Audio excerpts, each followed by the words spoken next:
There Rated online gambling website. There goes one.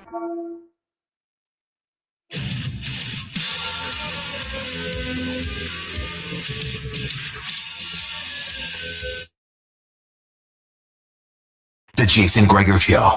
Gets the back to Boucher. Back to Nugent Hopkins.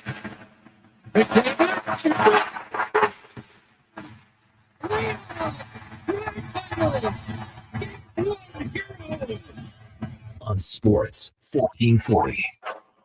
Point Hudson. Down roll. So winner for Huron. Slotkovsky. Presented by PlayAlberta.ca, Alberta's only regulated online gambling website. There goes Wembanyama.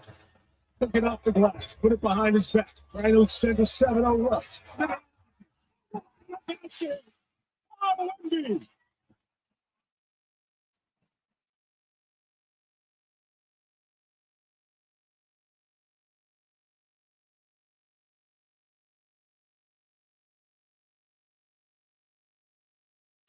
Sports 1440.ca, YouTube, Facebook, X, and Instagram.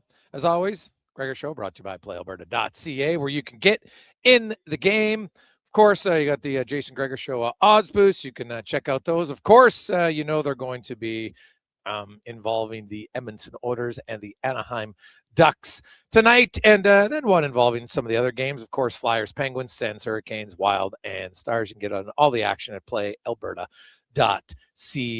And traditions, man, they're great. And the tradition of playoff hockey and live at OTR, that's what we do. We are live and on the rocks, Jasper Ave and 118th Street, and your place to watch the game. They got big screens, multiple big screens, lots of TVs. Unbelievable place to watch the game. If you like to be with lots of your fellow Oiler fans, of course, they got specials tonight on fireballs for $5. You get hot dogs. You can build your own pad. They're on special. And, of course, you get in on a happy hour from 4 until 7. So check it out. Also, guess what their beer feature of the week is? Wolf. Good local beer. If you haven't had it from Sea Change, you should. It's very good. So check it out at OTR. I'm Jason Gregor. Connor Halley back at the studio alongside Declan Kruger. Be sure to give those guys a thumbs up on Facebook, YouTube, X, and Instagram. And we got lots and lots to get to on the show today. Kevin Woodley, we're going to go a deep dive as we always do before every Oilers series. We'll break down Dostal and Ingram. Paul Sir will talk a little NBA as the playoffs have begun in the National Basketball Association. And how about the one stat that blows my mind? Detroit has lost 11 consecutive home games in the playoffs. 11!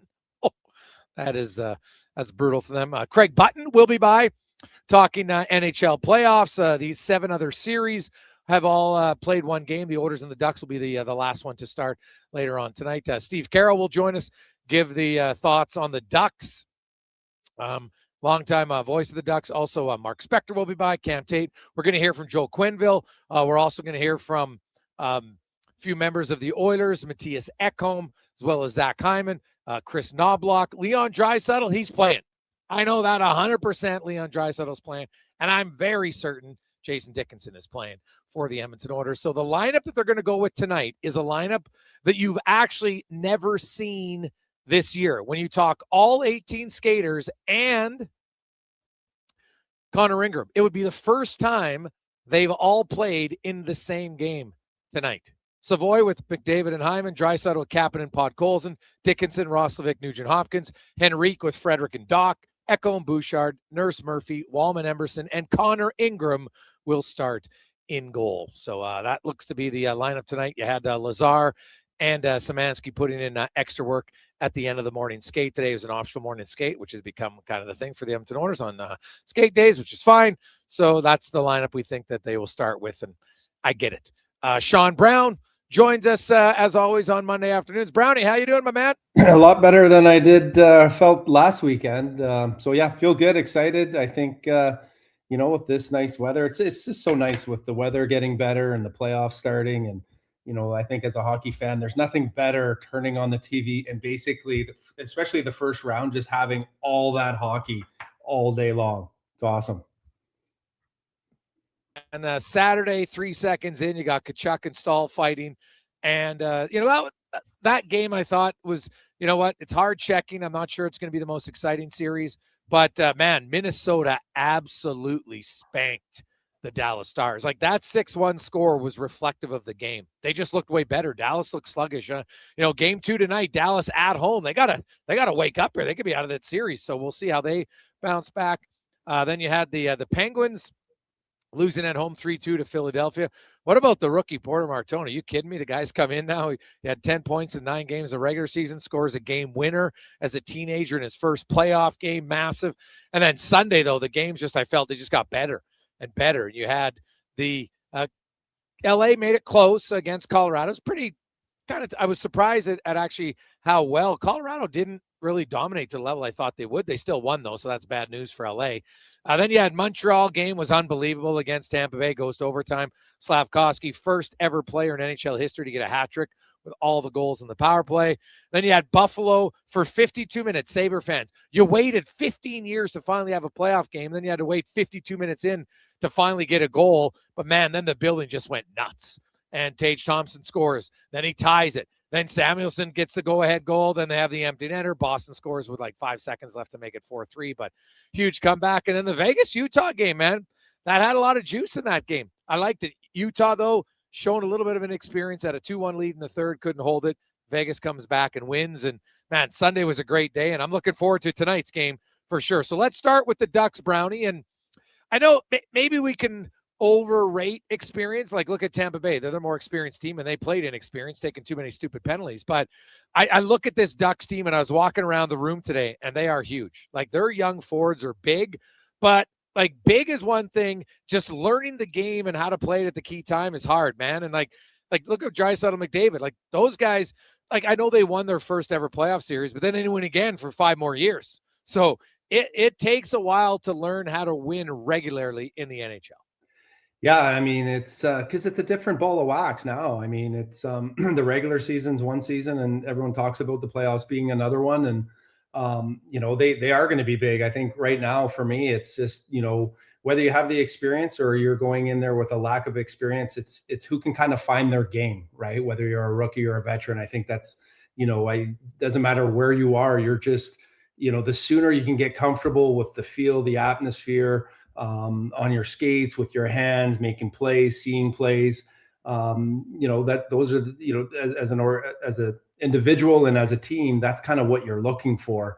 Sometimes that experience can go good in a sense that, you're kind of naive to the moment that it is. Obviously, Rogers Place is going to be just kind of buzzing. And if you can kind of go in there and, don't have a lot to draw from and just play hockey, that could be a good thing too. But, the Oilers have a ton of it. They've been to a couple of Game 7s here. They got, 2 of the best superstars in the game, 2 of the toughest superstars. And, I love the fact, I mean, when you watch Connor McDavid come out of that tunnel and he's just buzzing and running out on that ice, that's why he's doing that. He knows the importance of the first shift at the puck of the drop to be ready to go. And that's that veteran type of approach is obviously, I think, is what's going to help the Oilers coming down the stretch here. Chris Knobloch today said, and so did Joe Quenneville, both coaches, that they don't expect any real significant hard matchups as far as always wanting to get certain guys out there. You look at Anaheim's, like, their scoring is spread out. Cutter Gauthier is on their third line with McTavish, and he leads their team with 40 goals. He's got 41. Then you got the Carlson line. Right, then you got Killorn and their second line. Like, they're balanced attack with 6 or 7 forwards that can all score you 15 plus goals.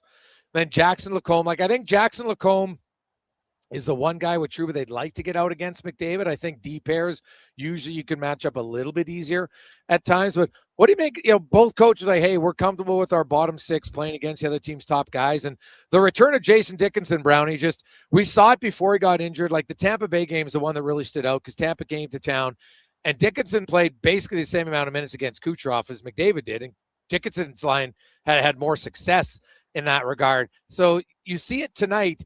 And if you're Knobloch, you don't take McDavid away from anybody, but I wonder if we see Dickinson eating up half of the minutes, or at least 40% of the minutes against Carlson's line.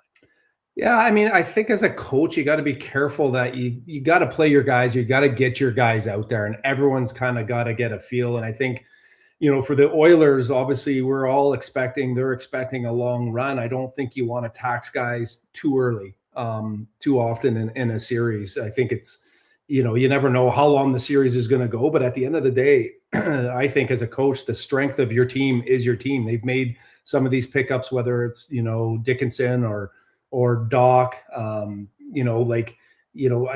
as a coach, I'd want to try and get everyone going right away, get everyone feeling it. I think when you start to match guys up and you start playing that game, especially early, it starts, guys are revving to go. Guys just want to kind of get out there. And I think the strength of their team, and I think both coaches want that, right? If they can throw guys out there and just kind of roll them over and just similar to a wave, just kind of keep it going. Because both teams are going to want to play fast. They're going to want to play with a lot of energy, and they're going to want to play very physical, I'm assuming, right? And if you can have as many guys feeling it and engaged, it's only going to benefit both teams. Obviously, the return of Draisaitl is massively. Nobody can downplay it. It's huge for him. He's 1.41 points per game in his career in the postseason. Only McDavid, Lemieux, and Gretzky have scored more points per game than Draisaitl. We're talking all time. Like, McDavid and Draisaitl are both guys who show up in the postseason, as does Evan Bouchard. Only Bobby Orr has a higher points per game so far than Bouchard, who has 81 points in his 75 playoff games. Is there a way, do you think, for Anaheim to kind of control Bouchard's impact on the Oilers?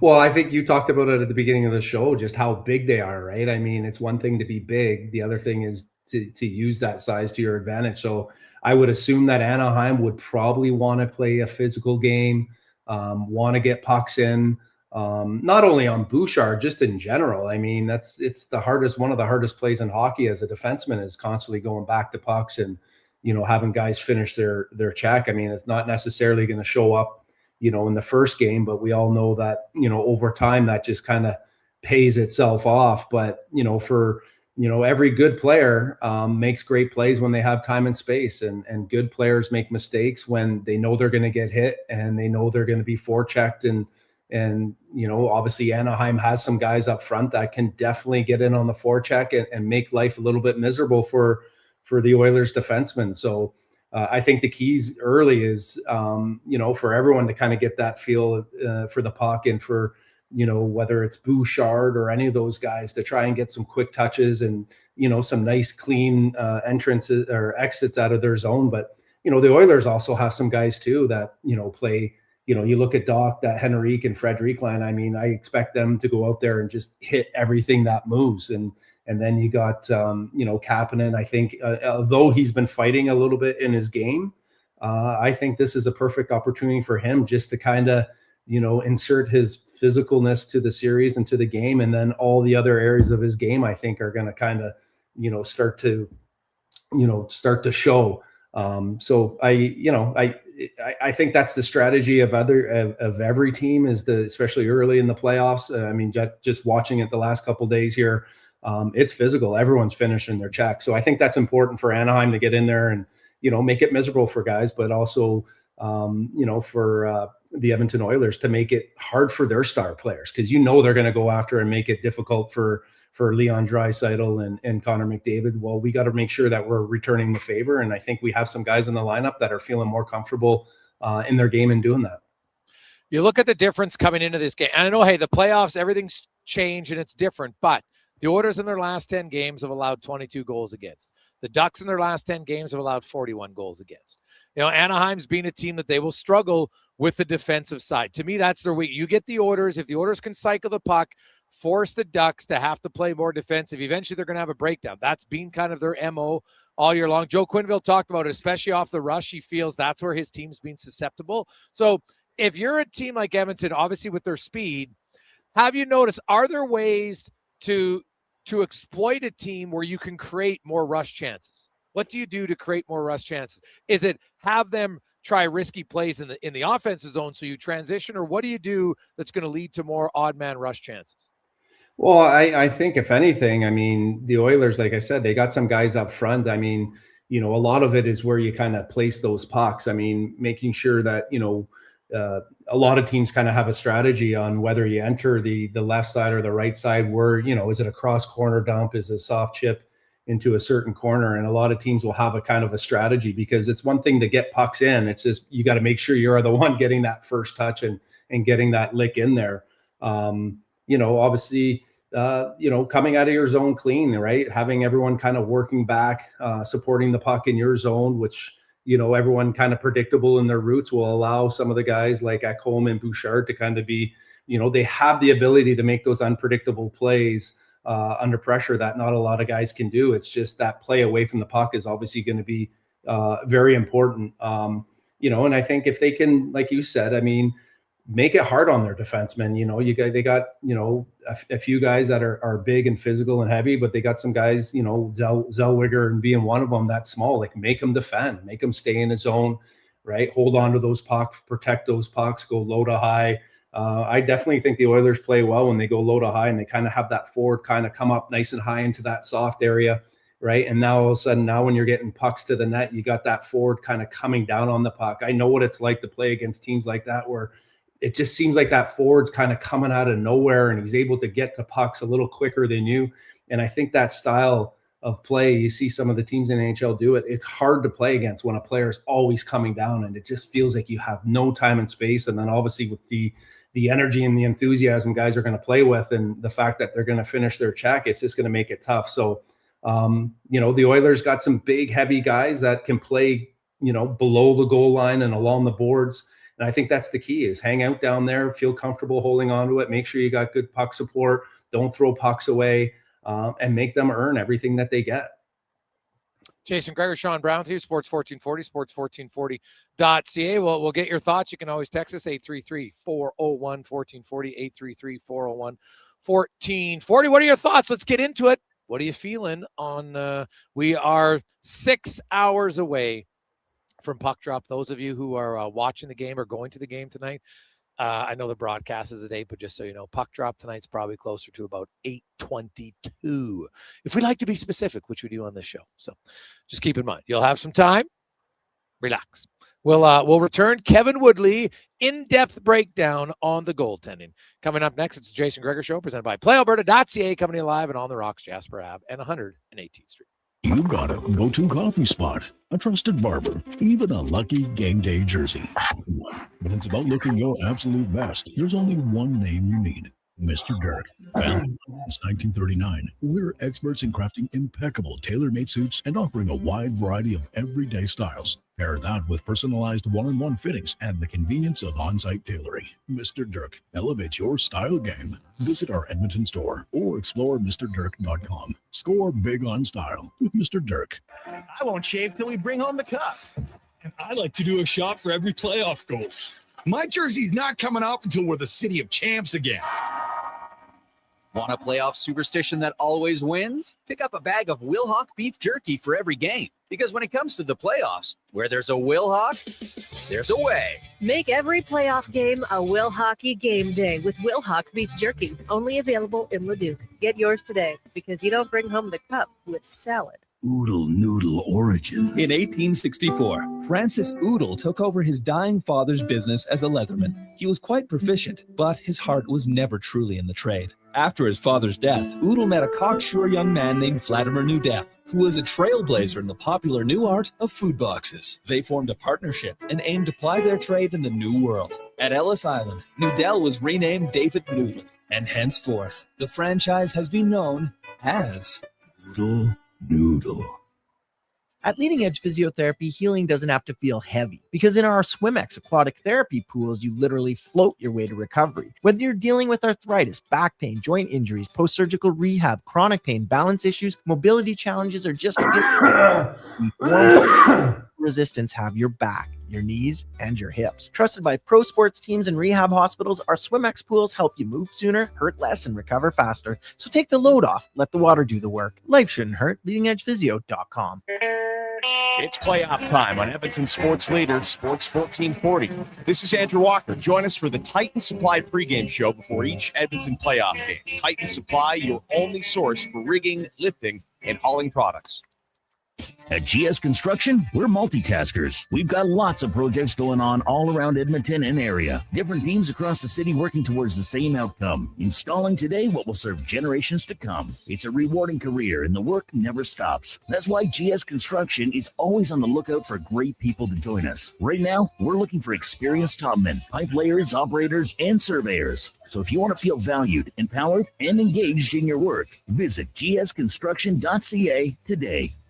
Hi, Mike here from Northgate Chevrolet Buick GMC. Would you like to be a part of history for the month of April? I'm kidding. Or as the kids say, bro, I'm joking. Would you like to help us set a record in April? Chill. Still kidding. At Northgate, we aren't trying to set any records or tell you how many vehicles we sell. And we really don't think you'd care. But what you will care about is this. Every dealer has the same costs. Trust me, GM does not have a favorite kid. You get to decide where you buy. 0% financing, a great selection, and of course, great people. Stop in and see us today, 13215 97th Street, or visit us online at northgategm.com. You're in Northgate country.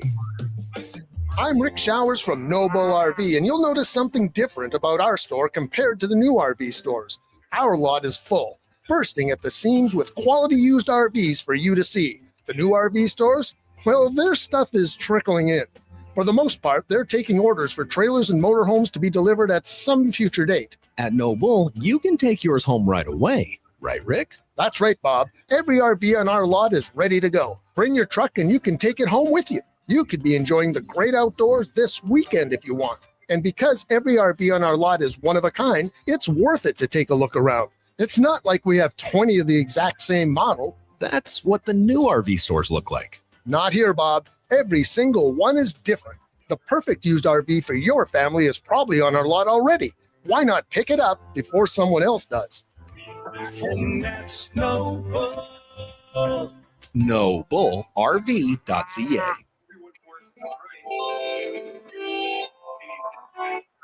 Countering and getting back to his left. And when he comes off. Portions of this hour brought to you by Mortgages to Go. Need cash and have equity in your home? Mortgages to Go has you covered. When the bank says no, they say yes, and they've been doing it in Alberta for over 23 years. Call 1-888-888-5998 or visit mortgagestogo.ca. The Jason Gregor Show, the best of Edmonton sports and beyond. This is Sports 1440. Presented by PlayAlberta.ca, Alberta's only regulated online gambling website. Oh, well, tonight it starts. You got to lay it on the line every night in the NHL playoffs in the hopes that what you lay on the line is better than the opposition for a total of 16 times. You get 16 wins, and you get to not only drink from the Stanley Cup, but have something that no one ever can take away from you, which is a Stanley Cup championship. And obviously, for every player, that's the goal. I think there's a little added pressure at times for top-end players. I'm not sure it's fair. I'm a big believer that teams win Stanley Cups, not just individuals. You can be the best goalie in the world. If you don't have anybody to score at the other end, there's not much you can do, and really no difference in forwards. So, the Oilers team, we can make a conversation. If you look at this roster top to bottom today compared to the roster last year, are they better? It's close. I think they're different for sure. They're a little bit quicker.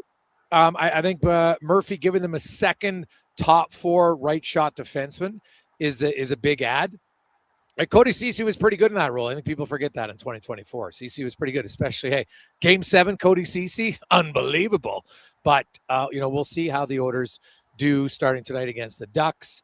I could be wrong in this, but I think the Ducks, this is like the best matchup the Oilers could have had. The Kings, the Kings will just suffocate you. They'll play patient, be boring-ass series. This series, I think, will be a little bit more entertaining, Brownie. And I'm not disrespecting Anaheim. I think they're a good team. I think they got lots of good pieces. I just don't think they're there yet. Yeah, it's hard to say. On paper, I would think that I wouldn't bet against Connor McDavid or Leon Draisaitl, but it is the playoffs, right? And it's a different beast. Those guys have a proven track record, but you never know how guys are going to react and how they're going to feel and how quickly they can maybe get their game and get some confidence. I think that's probably going to be a little bit of the key for the Oilers is, to get as many guys going and as many guys feeling good about their game, including the goaltending. And if they can get that and build that belief and also take that belief away from another team, obviously it's going to work out well for them, but they're there for a reason. I mean, this is the playoffs now. It's everything from the regular season is now kind of out the window. And it's amazing what the game at this time of the year will bring out in players and what they're willing to do. And we've already seen that a little bit in the games that we've already seen. So I expect Anaheim to go out there and, it'll be interesting to see how hard they make it, on the Oilers top players, and can the Oilers players make it hard on their top players?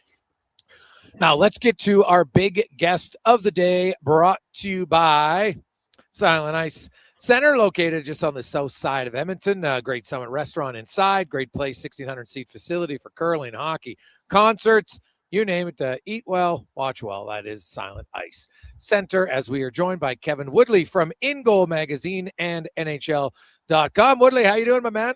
Good. I don't know if I'm just the big guest of the day because of everything I ate over the weekend, but it might be time to mix in a salad out here on the West Coast. Oh, there you go, buddy. Hey, well, we can get into maybe what's causing indigestion for Vancouver fans. It might not just be the food, so we'll see. But we could spend a lot of time on that, my friend. Oh, could we? I know we've done this lots, and I know I read your breakdowns. It's great, but people who haven't, I really want to focus first of all on Dostal for the orders and how they attack. And really, it's not just when you attack the goalie, it's not just attacking the goalie, it's the team in front of him. And Anaheim has been a team that at times can be pretty leaky. They can have stretches where they're good, and then they have stretches where they're bad. It's a little bit of inexperience, I think. Joe Quenneville alluded to, he feels they give up too much off the rush. So break down for me the areas you feel Edmonton can exploit, not only the Ducks, but at the end result, the goaltender and Dostal. Well, I think a lot of it is about what goes on in front of him. And to Quenneville's point, they do give up too much off the rush. It's why, when I look at the underlying numbers defensively, in addition to Dostal, I don't see them as a team that, you would traditionally earmark for playoff success. They just give up too many of those freebies, especially at 5-on-5. They're a bottom 5 team in the NHL in high danger expected goals, 5-on-5, expected goals against 5-on-5. So they trade chances. They have a ton of skill.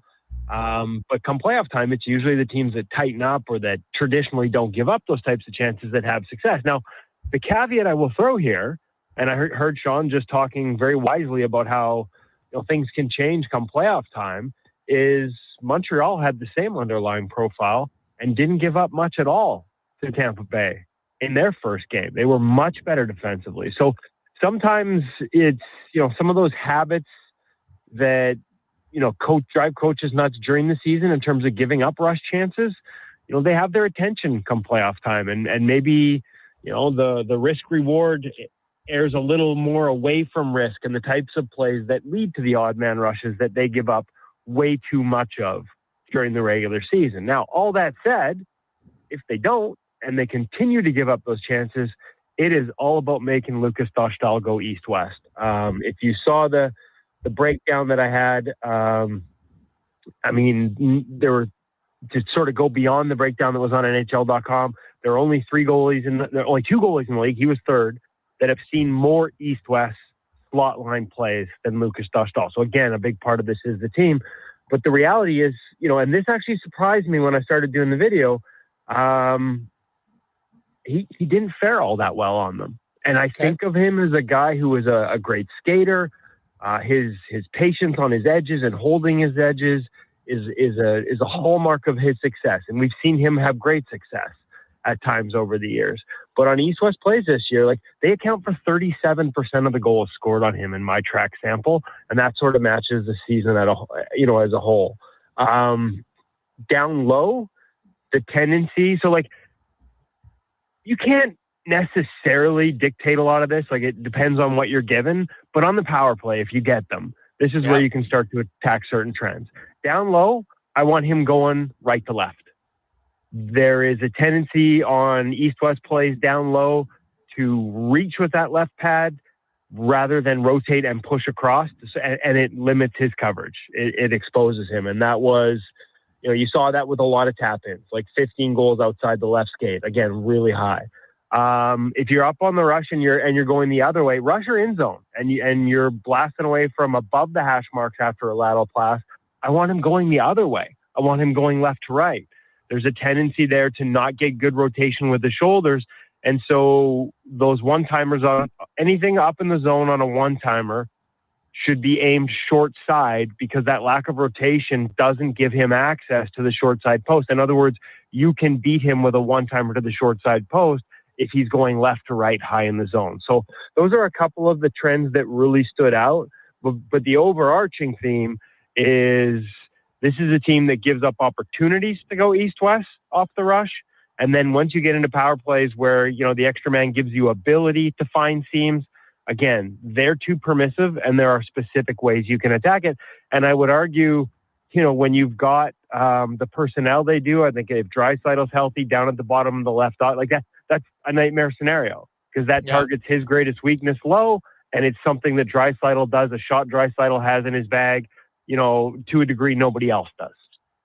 So now you were saying, like, I got the down low, you should attack right to left, 15 goals by the left skate. And then it was more off the rush or one-timer. So even from, cross ice through the slot seam passes where you want to go from left side. So we're talking on the right side, which is obviously a one-timer for a lefty. So should Draisaitl's one-timer be upstairs or just over the pad? Honestly, just over the pad's probably better.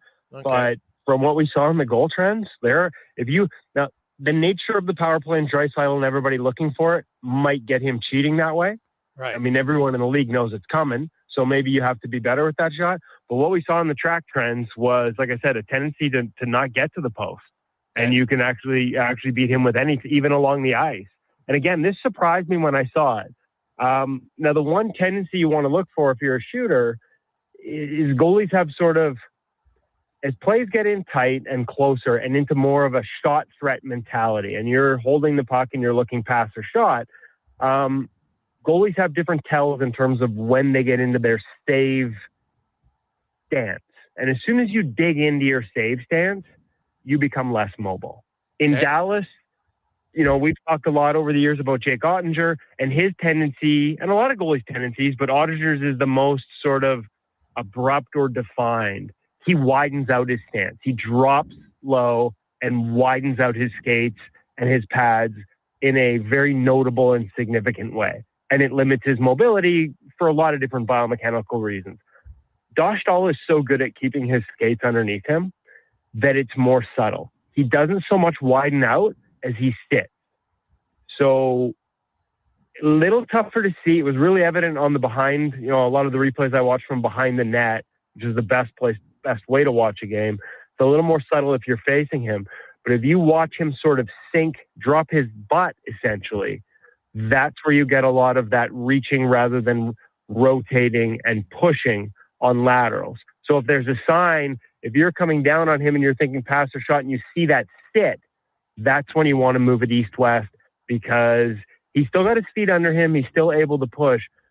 But just the very nature, and it would take me a couple minutes to explain the biomechanics of it, but the nature of that sit limits his ability to instantly push, because he has to sort of pull away to get rotation first. It creates a lot of sort of the need to have a backward momentum build into your motion rather than just a top-down rotate and go. And it's a delay. And it's a delay that shows up in a lot of those goals I described on east-west plays. Kevin, yeah, Kevin, I'm just curious, is there like a stat on, being able to, like, the second shot recovery, basically? Because I mean, playoffs, obviously you're going to have, both teams have multiple guys that are big that are going to get to the front of the net, and it's going to be a lot of probably dirty, greasy goals. Is there a stat that gives one goalie the advantage than the other as far as being able to scramble in those tight secondary shot situations? Yeah, I mean, basically, yes. To go to the clear sight model, they would identify those second chances as either broken plays. So those are the ones that the goalie, they don't make their way to the goalie, right? Like they hit a teammate or they hit something and they create a secondary scoring chance. Whereas a rebound, which they also track, at least it hits the goalie. So as a goaltender, if it hits me, I should have some idea where it's going next. That gives me an advantage. If it hits the guy screening me in front of me, I don't feel it. I have no idea where it's going. Visually, it's much harder to reattach to. And so they have different categories on those two things. The one part that's a little tougher to sort of vet through is how much of the rebounds are caused by the goalie in the first place. But I can tell you this, in both cases, Lucas Dostal is well above average. Rebounds and broken plays. Now, the other part of bodies to the net stereotypes that we get, the stereotypes because they're true, that is a weakness statistically relative to everything else, is screens. And that was in the NHL.com pre-scout. Like his screen goals are significantly below expected. His results on screens are below the league average. They're below my tracked average. It is what it is. He is not a huge goalie. Again, so even if he were to he holds his edges really well, but even if you get him in a tall stance, he's not able to look up and over traffic. That's just the reality. So he has to get into a little bit more of a low flex stance and try and look around traffic. Now, I don't think the Ducks do him a lot of favors in this regard, because again, we talk about discipline defensively.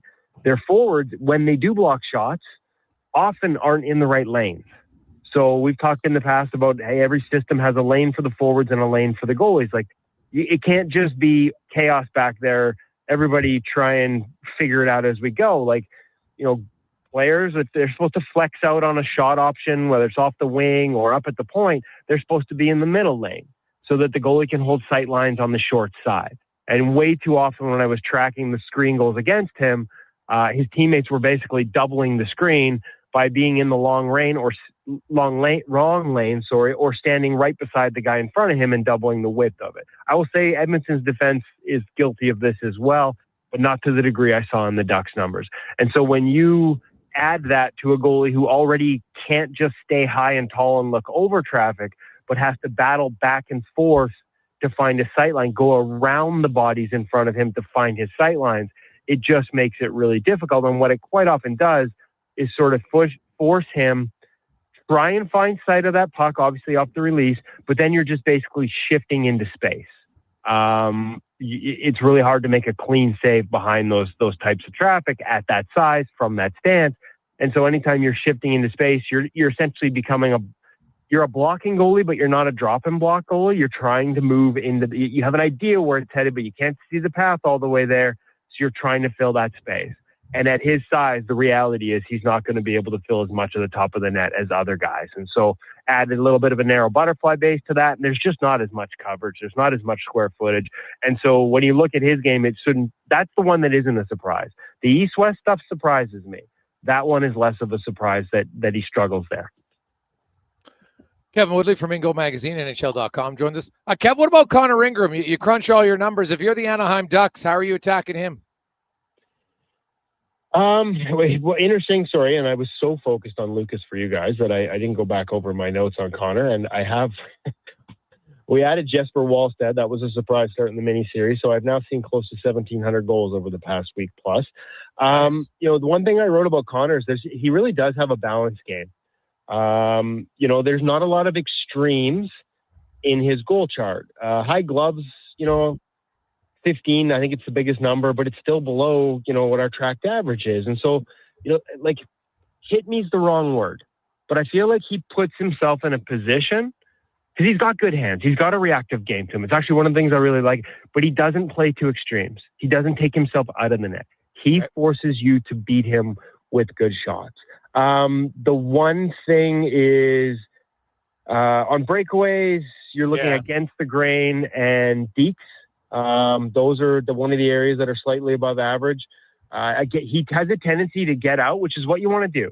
On a breakaway as a goaltender, the idea is to take ice early and then time your retreat to match the speed of the shooter. Ideal world, you want to be at or near the top of your crease. Some goalies want to be heels out. Some want to go toes in when the shooter reaches the hash marks. Some goalies want to have it exact. Like they want to be heels out on the edge of the crease, moving backwards when he hits the top hash and toes in by the time he hits the bottom hash. Now, obviously, you have to match speed to be able to do that. Ingram does it really well. But as he retreats, two things happen. One, he widens out in his stance. And so as you get lower and wider, the tendency is your body wants to hit the ice. You want to drop down. Now, he holds his edges pretty well, but that's where the fakes and the deeks, once you're that wide, you don't have as much power underneath you to go east-west. And so if you've got enough time to really stretch him wide and go around him, you can have success, with making moves and deeks, which is where he's more vulnerable. The second thing is if you come off the wing on that type of attack, that retreat, that out early and glide back is in a straight line, somewhat parallel to the goal line. So if you imagine as you get closer and deeper on that play, if you're sort of gliding back and widening out, you're not adjusting your angle. You're sort of staying flat is what we would call it to the goal line. And the deeper you get in zone, the sort of more that backside shoulder is off angle. It's not squaring up as you move. And so if you're a shooter and you're not looking at deke, or you've got a defenseman catching up to you down the middle and cutting off your lane, you want to look far side against the grain, just because, again, anytime we're not square on that coverage and we've let that backside shoulder get flat, that's when, even if you get a piece of it, pucks have a tendency to leak through you as anytime you're not square. So those are the two tendencies on breakaways.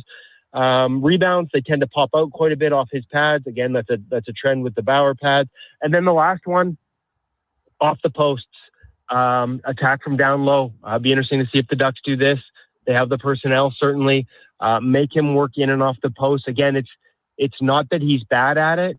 It's not like there's a technical flaw in his game. It's just he does like to get at least 2/3, 3/4 ice to give himself a chance, and it delays his ability to sort of get up off the goal line a little bit, can catch him moving, again, with against the grain stuff.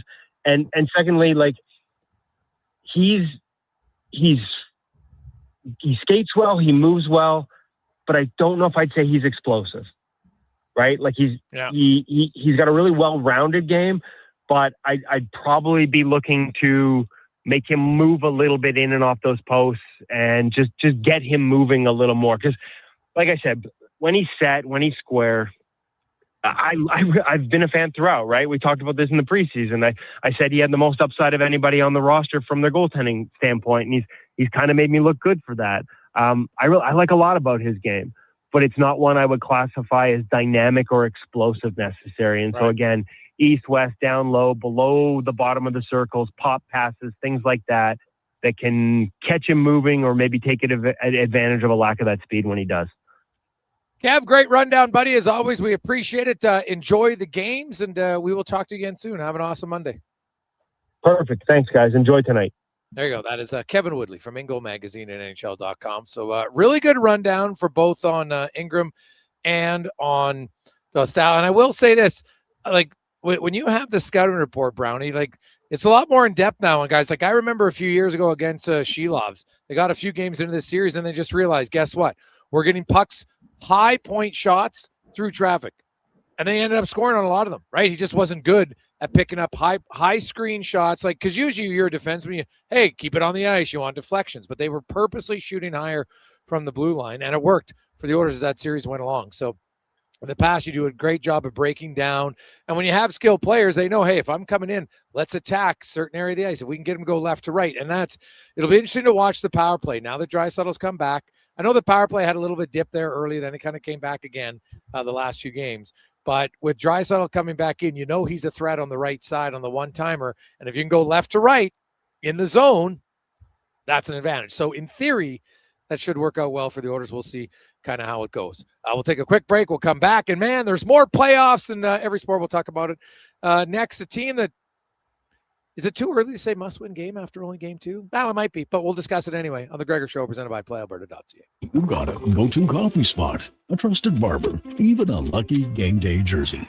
But when it's about looking your absolute best, there's only one name you need, Mr. Dirk.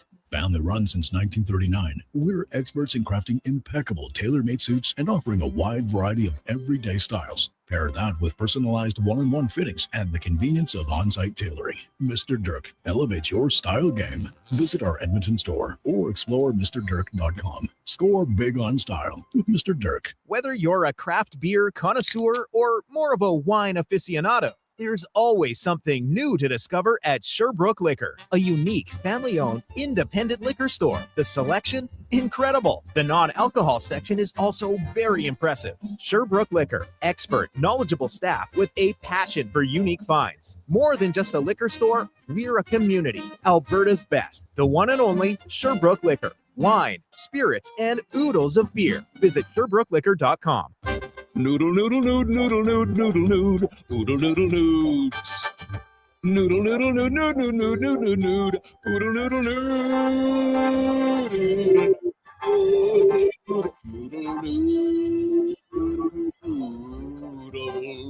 noodle, noodle, noodle, noodle, noodle, noodle, noodle, noods. Noodle, noodle, noodle, noodle, noodle, noodle, noodle, noodle, noodle. Promo down to Oodle Noodle tonight because dine-in is open. Excavators, loaders, lifts, compaction equipment, and more. Find the XCMG construction equipment you need. Available for rental or sale at Japa Machinery Group. Japa, helping build Alberta from the ground up for 50 years. Visit japamachinery.com.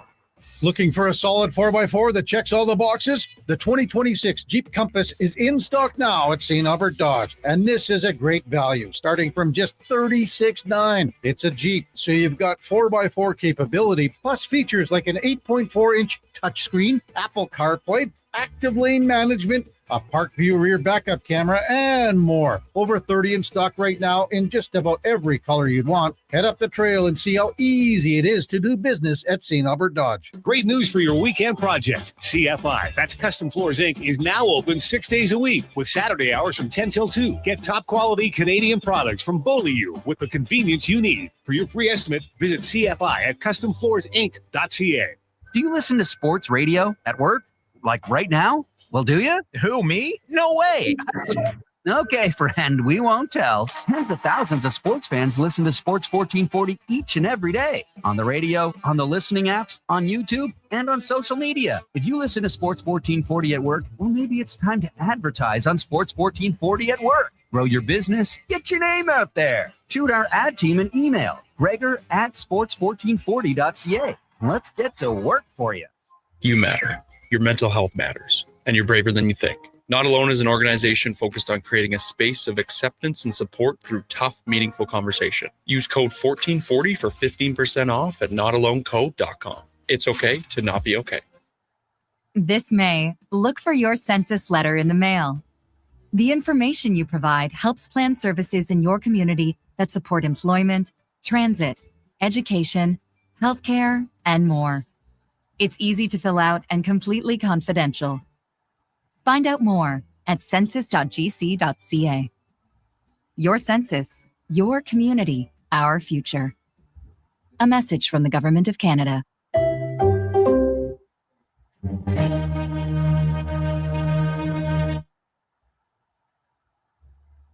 Portions of this hour brought to you by Cantork. We offer sale, rental, repair, and calibration of hydraulic, pneumatic, and battery-powered torque wrenches, stud tensioners, and flange maintenance equipment. Order today at cantork.com. The Jason Gregor Show, the best of Edmonton sports talk and beyond. This is Sports 1440. Presented by PlayAlberta.ca, Alberta's only regulated online gambling website.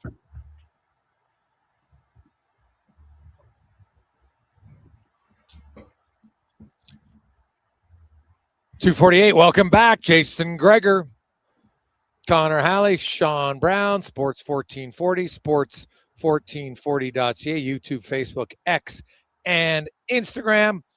It's playoff hockey, baby. 4 games tonight. Of course, the Oilers will be the last one. I know people are like, why are the Oilers start other teams that play 2 games? Yeah, it's called time zone. Okay. Yeah, they're playing game 2 in the same night that Edmonton's playing game 1. They weren't going to make Edmonton play on Saturday, 2 days after the season began. And then they couldn't play 5 games on Sunday. How is this a negative? I don't see any reason to be concerned about this as an Oilers fan. I know, FYI, this is the 3rd year in a row the Oilers have started the playoffs on Monday. Not a big deal. Oh, not a big deal whatsoever. They don't play back-to-back. They don't have long breaks. They play every second day. It's a pretty good schedule. Let's get to our NBA report, brought to you by Legacy Heating and Cooling, home of the no payments, no interest for 1 year on your AC.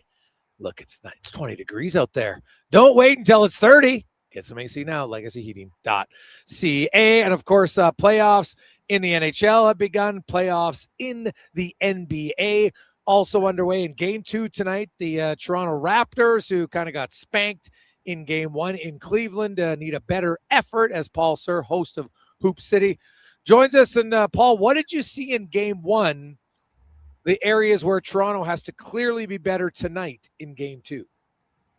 I think it's in one word, everything. They weren't particularly good at anything. I didn't think defensively they found nothing that could deal with either Mitchell or Harden, and the way that Harden got so much out of his bigs, he made Jared Allen look like he was all NBA. I think the Raptors looked a little discombobulated, a little and maybe just not ready for the moment. But the first thing they have to figure out is how to somehow slow Donovan Mitchell down. And I won't even say James Harden. I'm thinking Donovan Mitchell, because at 6'3", as great as Mitchell is, and he is a bull as well as being a very skilled player, the Raptors have to use what they've invested so heavily in, Jason and Sean, and that is their length. That's their advantage. And they didn't look like they had any advantage with that length, with Scotty Barnes, for instance, being able to slow Mitchell down. So it's going to have to be individual defense and team defense. And then offensively, they're just going to have to be more decisive, and their better players, particularly quickly, are going to have to be much better tonight. I was reading a stat there that Brandon Ingram only took 9 shots. Is that, you talk about making it, playing in the NHL and playing in the playoffs and how important it is to make it hard for their stars. Was it something that they did to him, or was he doing enough to kind of get open and put himself in better positions? It's a great observation, Sean, and I think it's a combination of both. Evan Mobley, who was primarily responsible for guarding Ingram, is the reigning defensive player of the year. So he can really guard.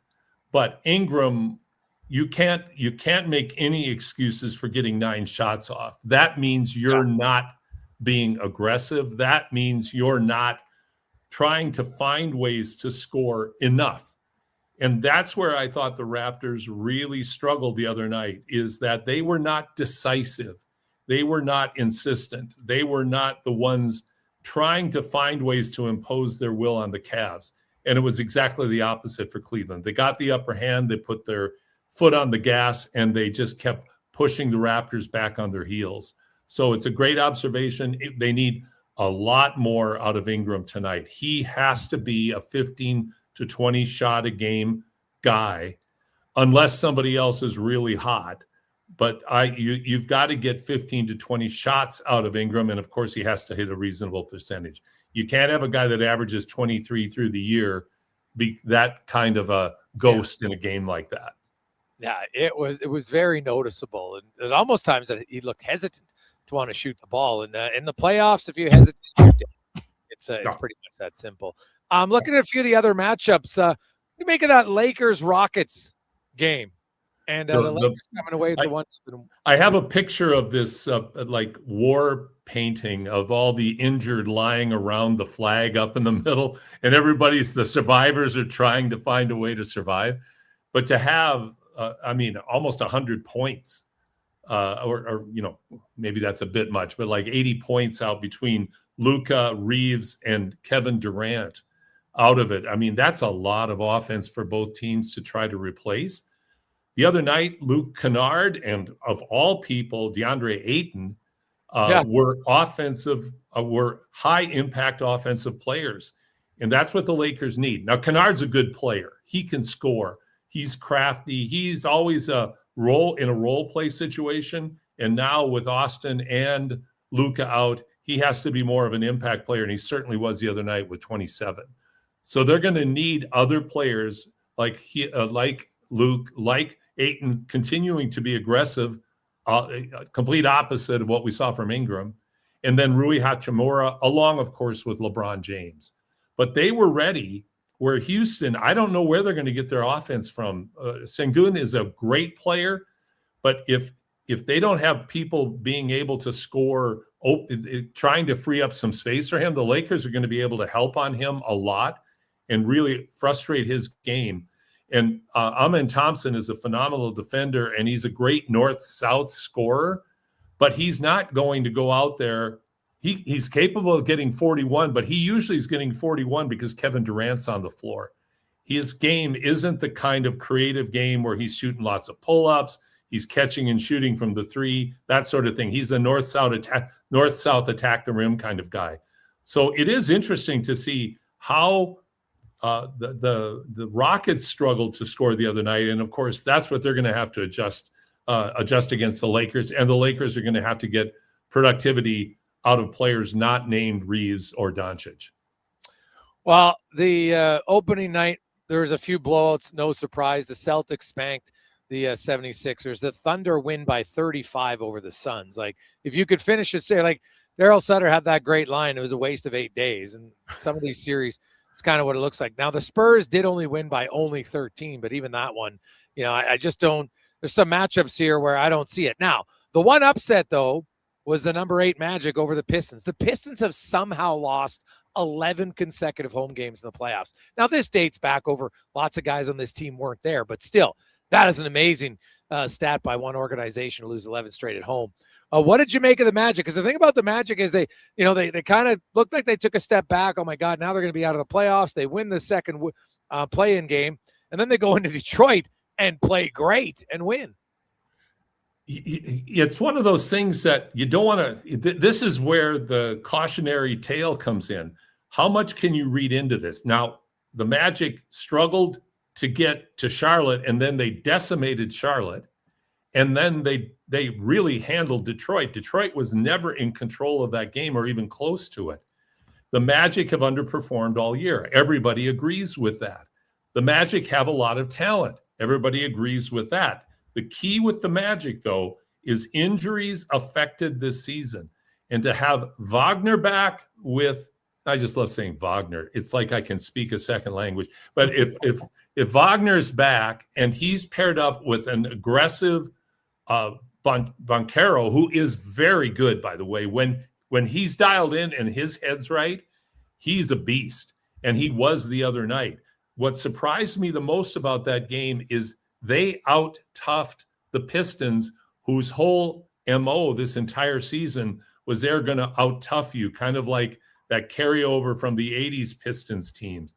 Last night, they got beat at their own game. So now we'll see whether or not Detroit is able, A, to respond and adjust, and B, are we seeing an aberration with the Magic, or has the talent that the Magic actually possess started to gel when playoff time arrives? Yeah. Well, I look at the Thunder, man. They're good. Like Shai Gilgeous-Alexander, he didn't even play 30 minutes in the game, right? Like this is like fatigue won't be an issue for that team at all. And you get through the first round, you kind of just relax. You look at the Nuggets; they had a big win over the Timberwolves. You look at the games tonight, and like, do you think Detroit's in trouble, or is that just a one-off game, and you expect them to get back on track? I expect them to get back on track, but the thing we're dealing with Detroit too, guys, is they don't have a playoff track record. 2 years ago, they were the worst team in the NBA. They had a miraculous turnaround last year and a marvelous regular season this year, but they haven't proven anything in the playoffs. And as you know all too well, the real teams show up at playoff time. And now we'll see if they're the real team. There's a lot. The roadside is littered with white crosses of teams that had great regular seasons and tailspin in the playoffs. And that's what we're going to find out. And we're going to find out a lot of answers to those questions in games like Orlando and Detroit and Houston and the Lakers, because both have a lot to, all teams have a lot to prove. But in the case of some of those teams, they haven't proven anything ever in the playoffs in recent memory. So it's going to be really interesting. Paul Sir joins us here talking NBA. Of course, they're Games just like the NHL going tonight. The Toronto Raptors in a, I don't know about must win, but pretty darn close. They got to have a much better game tonight for sure. Lastly, the Nuggets and the Timberwolves. Like Anthony Edwards, if your Timberwolves are gonna win over the Nuggets, how do they do it? Well, they need a cryogenic medicine healer to come in and fix Anthony because he's not himself. 70. I don't think the Wolves can win with an Anthony Edwards that has to play at 70%. He had 22 the other night, but he labored. And the Nuggets, when Jokic and Murray are playing as well as they are and getting great contributions from the supporting cast, they're going to be awfully tough to beat, especially like Jokic had 4 points in the first half, ended up with 25 and 1 million assists and 1 million rebounds. Like the guy just wills his team to victory in the way he and Murray, who it's exciting to see is up now for Clutch Player of the Year. I think we have 2 Canadians up for Clutch Player of the Year in the NBA. I think that, with Murray, you've got somebody who has completely grown into an all NBA level of play. So I look for it to be really tough for the Wolves to be able to handle Denver over this series. The Denver has a lot to prove. They've got a grudge, but if Edwards' health were to improve, if he is healing and he gets back to close to normal, we might have a different conversation. But from what I saw the other night, I don't think that the Wolves have enough in the chamber to be able to compete with a hungry Nuggets team. Paul, great stuff, buddy. Enjoy the games. Enjoy the week. We'll talk to you again soon. Really nice to see you guys. Thanks, Jason and Sean. Enjoy the hockey playoffs. Not that that needs to be said. There you go. It's Paul Sir, host of Hoop City, every Saturday morning here on Sports 1440, former pro player and coach in Europe for many years, knows the hoop game very, very well. We'll return. We'll get back on. We got lots to talk about the Edmonton Oilers. We're going to hear from some of the players on both sides coming up. We got Craig Button, Steve Carroll. We'll get some stats of the day and more. But first, let's get to the Con Man and a Sports 1440 update brought to you by GoAuto.ca. Not only have they a lot of cars for you to choose from, they also donate a lot of money, over $27 million back in the communities where they work. Cared about the community, GoAuto.ca.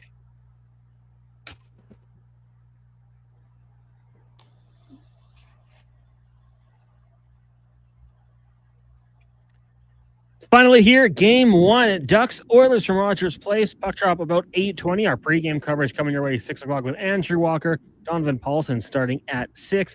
Elsewhere, the Philadelphia Flyers will look to take a 2-0 series lead over the Penguins at 5. At 5:30, Carolina taking on the Sens, leading 1-9. And then at 7:30, it'll be the Stars trying to even up their series with the Minnesota Wild. In the association, more playoffs, Cavs Raptors from Cleveland tip-off at 5 o'clock. Cavs leading 1-0. Later on, you got the Knicks and the Hawks from New York. And then at 8:30, the Nuggets taking on the Timberwolves. Denver leads that series 1-0 as well. In the majors, Toronto kicking off a series up against the Angels. First pitch set for 7:38. You also got the Athletics and the Mariners, Rockies, Dodgers, Cubs, Phillies, Orioles, and Kansas City.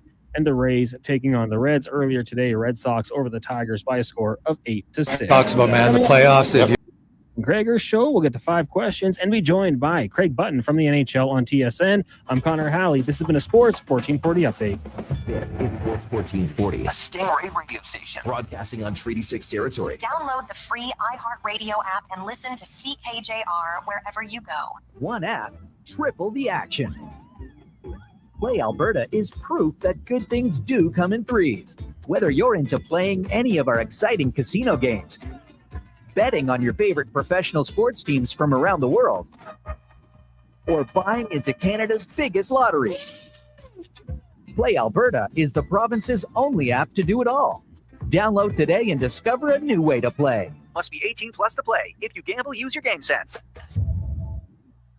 At Booster Juice, doing good tastes really good too. From now until April 26th, every purchase of a Mood Booster Ball will help support the Community Booster Fund. So while you're enjoying a Mood Booster Ball made with caramel, marshmallows, and peanut butter, you're also supporting athletics, community, and educational initiatives across Canada. Let's fuel healthy communities together. For more information, please visit boosterjuice.com. Booster Juice, Canadian born, blending since 1999.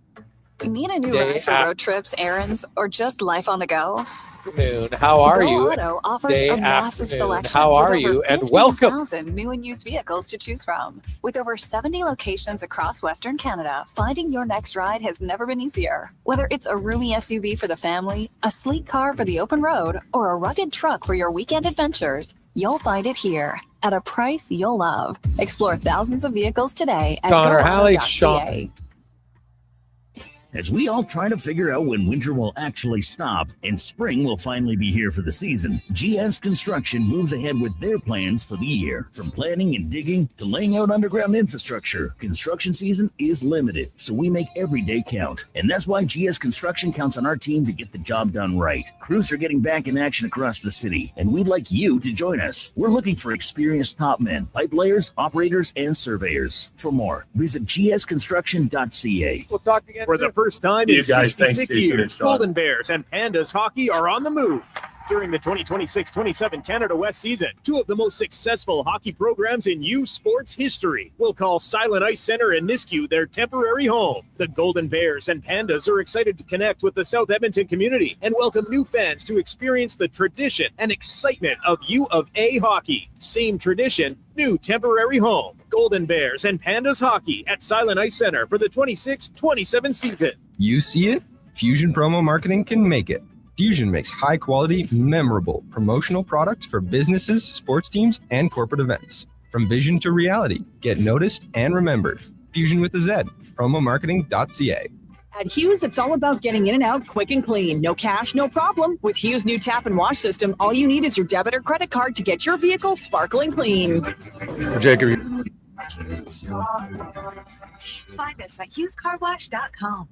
Something's happening. Something big. The Service Big Share Contest is back, where just by saving money with Service Credit Union, you could win $1 million.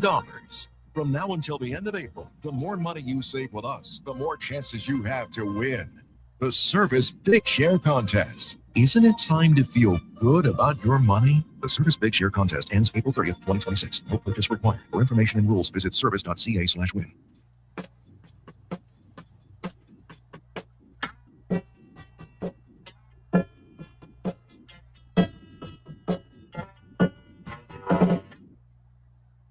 Portions of this hour brought to you by Japa Machinery. Japa is digging deep on their 50-year history of supporting Alberta's construction industry with their special edition blackout excavators. Visit japamachinery.com for all the details. This is Sports 1440, where Edmonton talks sports. On YouTube, Facebook, and X. Here's Jason Gregor. Brought to you by PlayAlberta.ca.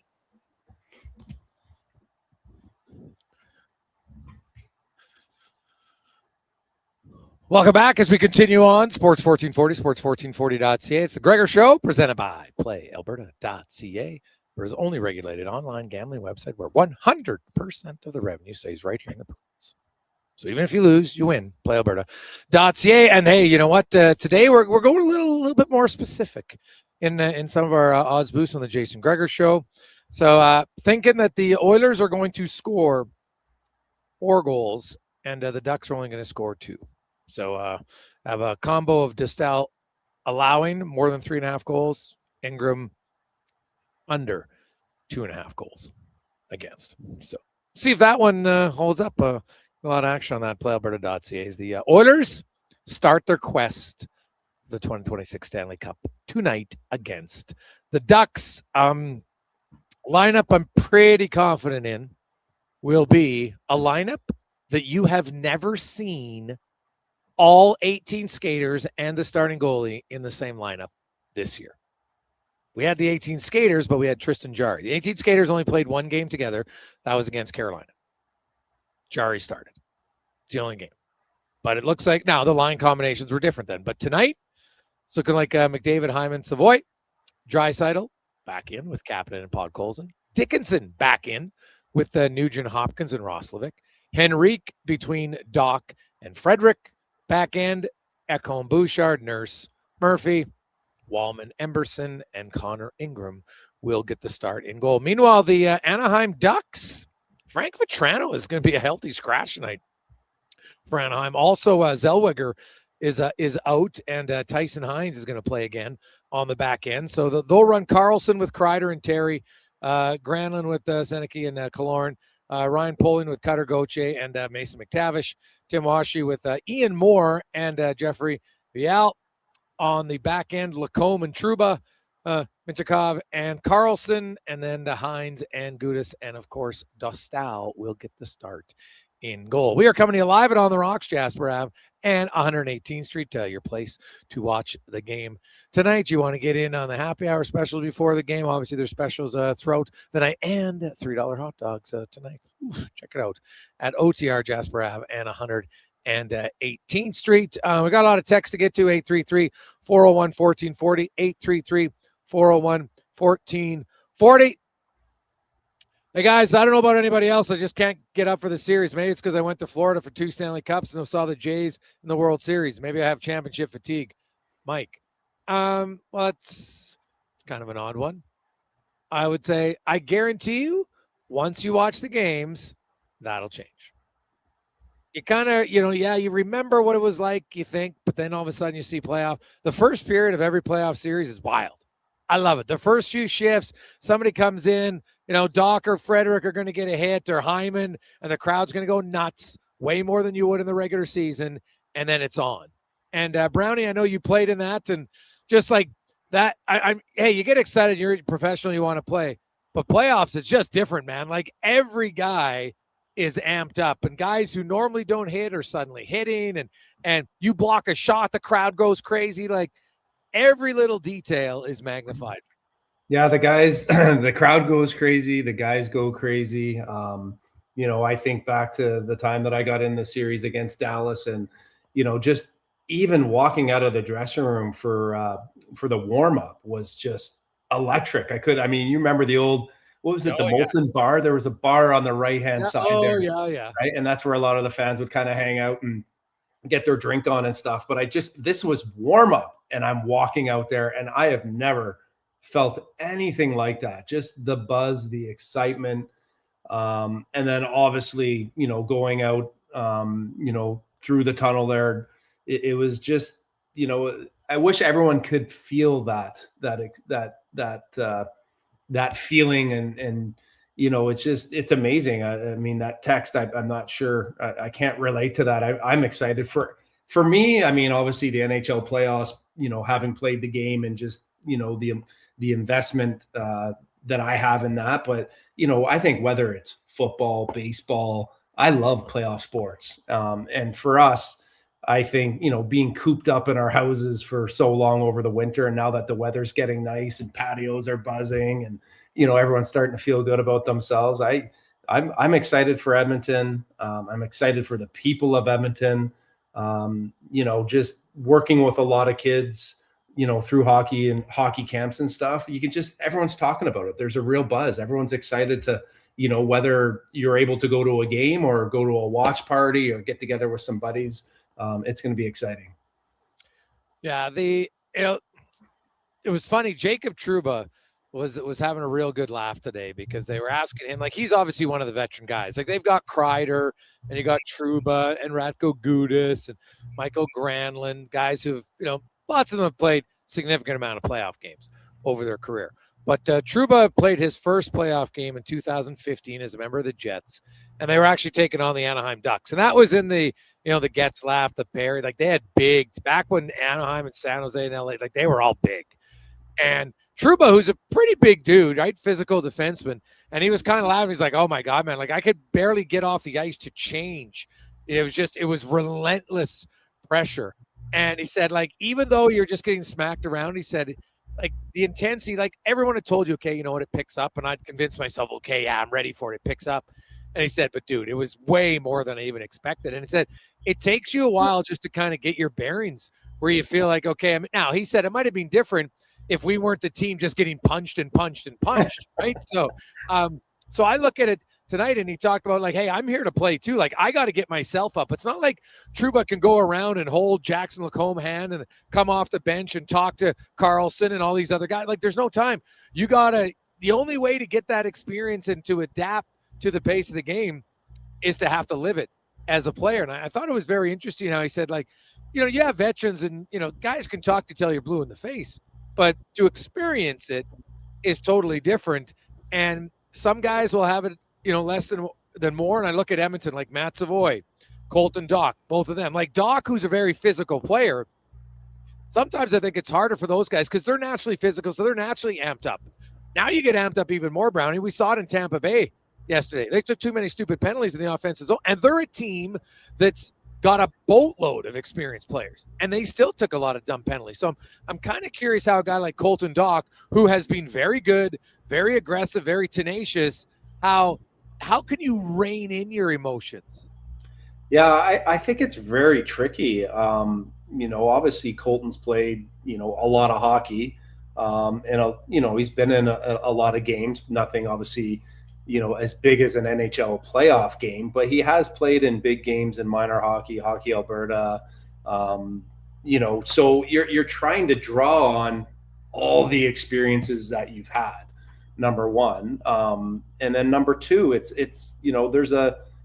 not like the playoffs just came out of nowhere. I mean, a lot of it too is, leading up to it is you're building up, you're preparing, obviously your practice habits, your routine is very important, because as big as the game is, it is another game, and you have to get yourself up and excited, but you don't, you got to be careful that you don't over peak either, right? You can have, we've all done that before, where you have like an energy dump, right? You're all excited, buzzing, ready to go, and the puck drops, and you're just like, man, I left all my energy in the dressing room or at home. But all that comes through kind of, all the different big game moments and situations that you've played on, and you've kind of, developed a routine, a recipe that kind of gives you the best chance to kind of be successful. But a lot of it, is drawn from the past, but a lot of it, is those practice habits and all the things leading up to this that guys would have been dialing in on their game, whether it's on the ice, off the ice, so that when you get in this situation, it's not so overwhelming, because you do. I mean, I think whether you're Connor McDavid or you're any type of player or a physical player, I mean, whether you get hit or you can get a hit, I think that's just important. Whatever order it comes in, right? That just emotionally just kind of relaxes you, kind of gets you into it, gets you feeling for it. Because, the fans are going to be buzzing as soon as that puck drops. I see a guy like Kapanen, who's kind of Vegas game last year. I bet you he'll come out like a shot out of a cannon, right? He's going to get a big hit. He's going to get into it. Actually, I take that back. McDavid, McDavid is a physical player too. And there's no one, for me that that guy invests himself as soon as that puck drops, as soon as he gets out on the warm up, like he's running out of that tunnel, he does a couple hard laps. Like that guy to me, is going to just dictate and drag everyone into this. Would you start McDavid's line because of that and Hyman, or would you start the Frederick Doc line because they've been so good at getting energy early in games? Ooh, that's a tough one. I think I would just go with McDavid. I think ultimately I'd want McDavid feeling good and getting going more so than any other line. So, I think if they did, no matter which way you did it, I don't think you could, there would be an argument to both, but I want the best player in the world, best player in the game, and my leader. I want him going, right? And, just like Brady Tkachuk, he's not necessarily going to ask someone to fight, right? McDavid has his own way of kind of dragging guys into it, right? With his play, his, his skill. And then obviously, he's a lot more physical than maybe a lot of us give him credit for. And, I bet you he might be one of the guys that will step up right away and set the tone in a physical. Probably right. 833-401-1440, 833-401-1440. Hey guys, what do you think this year's team has that the last two have in order to finally win? Is it simply that the Panthers aren't in it? From Mark. Oh no, I don't think that's it at all. Like there's some good teams, man. Colorado's really good. I think Tampa Bay is good. Minnesota looks good. Dallas, it's only one game. I wouldn't count them out. I think there's some top teams. Buffalo, around. I don't know. Like the Oilers, hey, like those teams are really good to get the Stanley Cup final, and like they walked through Vegas and Dallas last year. Walked through them. Those like it was 4-1 in both series, and Edmonton was really never in trouble in either one. If I look at this year's team, how it's different, I think having a second pair right shot defenseman is something they didn't have last year. I think that's a help. Just Murphy's more naturally comfortable on that side. Matthias Ekholm's healthy.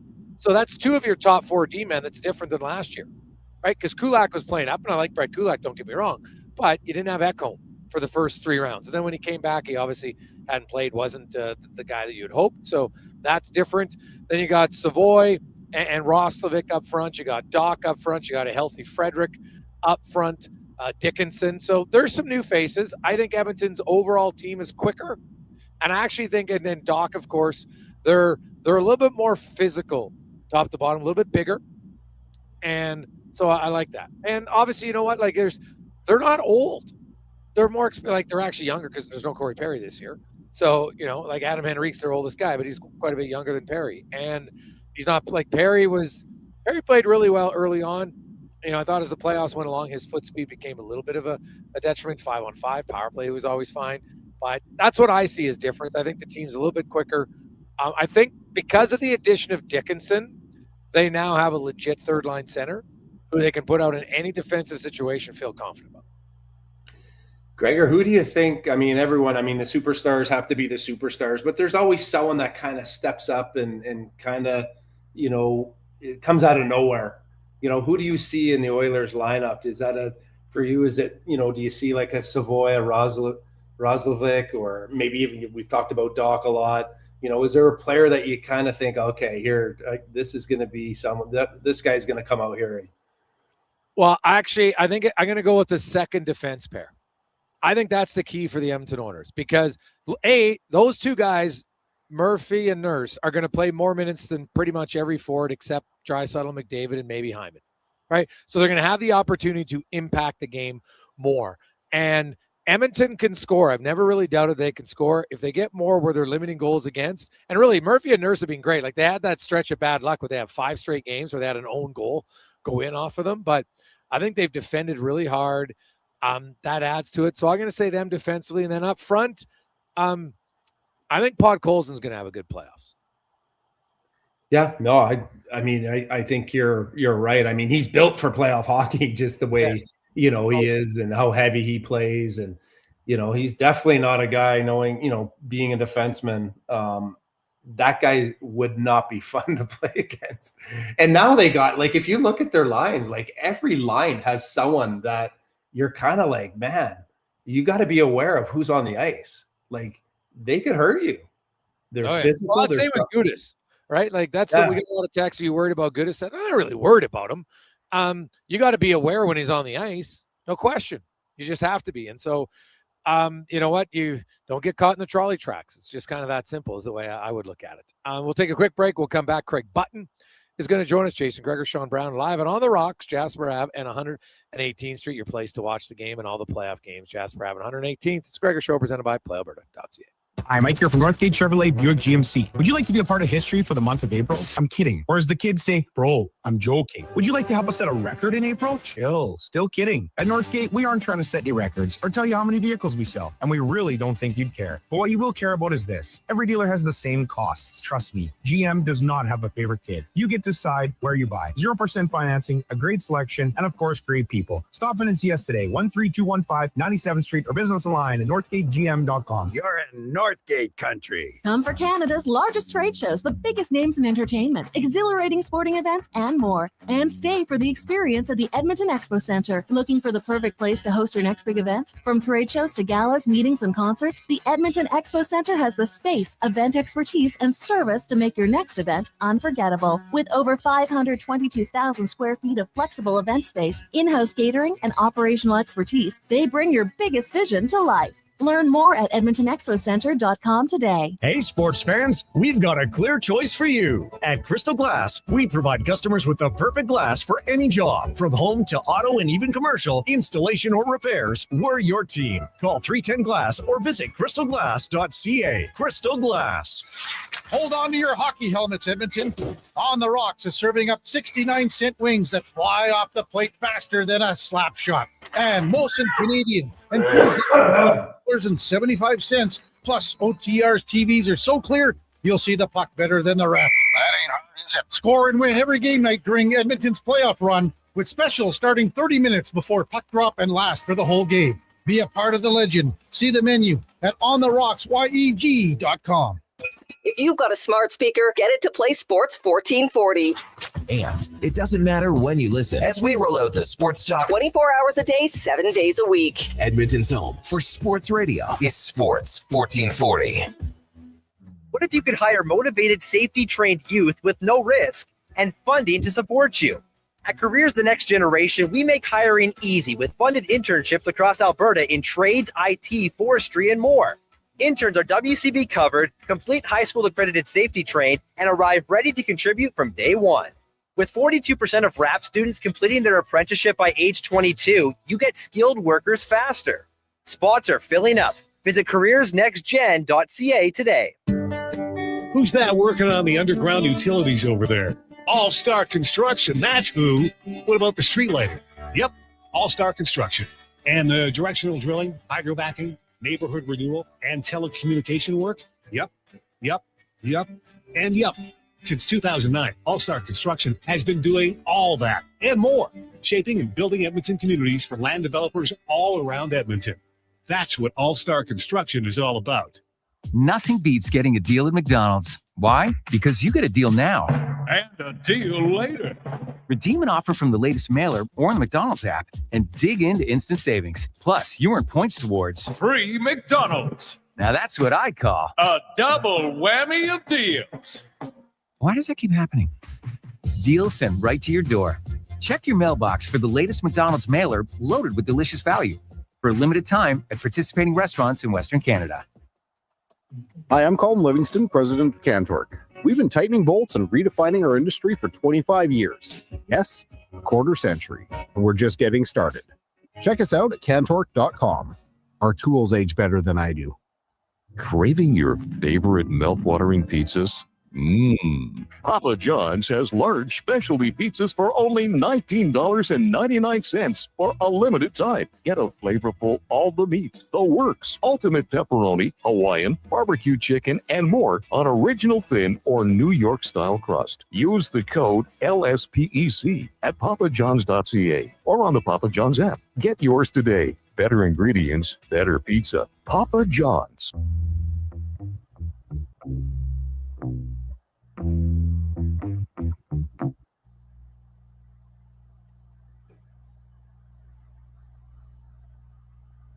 Portions of this hour brought to you by Sherbrooke Liquor, the best place for wine, cocktails, and beers from all over the world. Also, a variety of excellent non-alcoholic options. See more at SherbrookeLiquor.com. The Jason Gregor Show, the best of Edmonton sports talk and beyond. This is Sports 1440. Presented by PlayAlberta.ca, Alberta's only regulated online gambling website.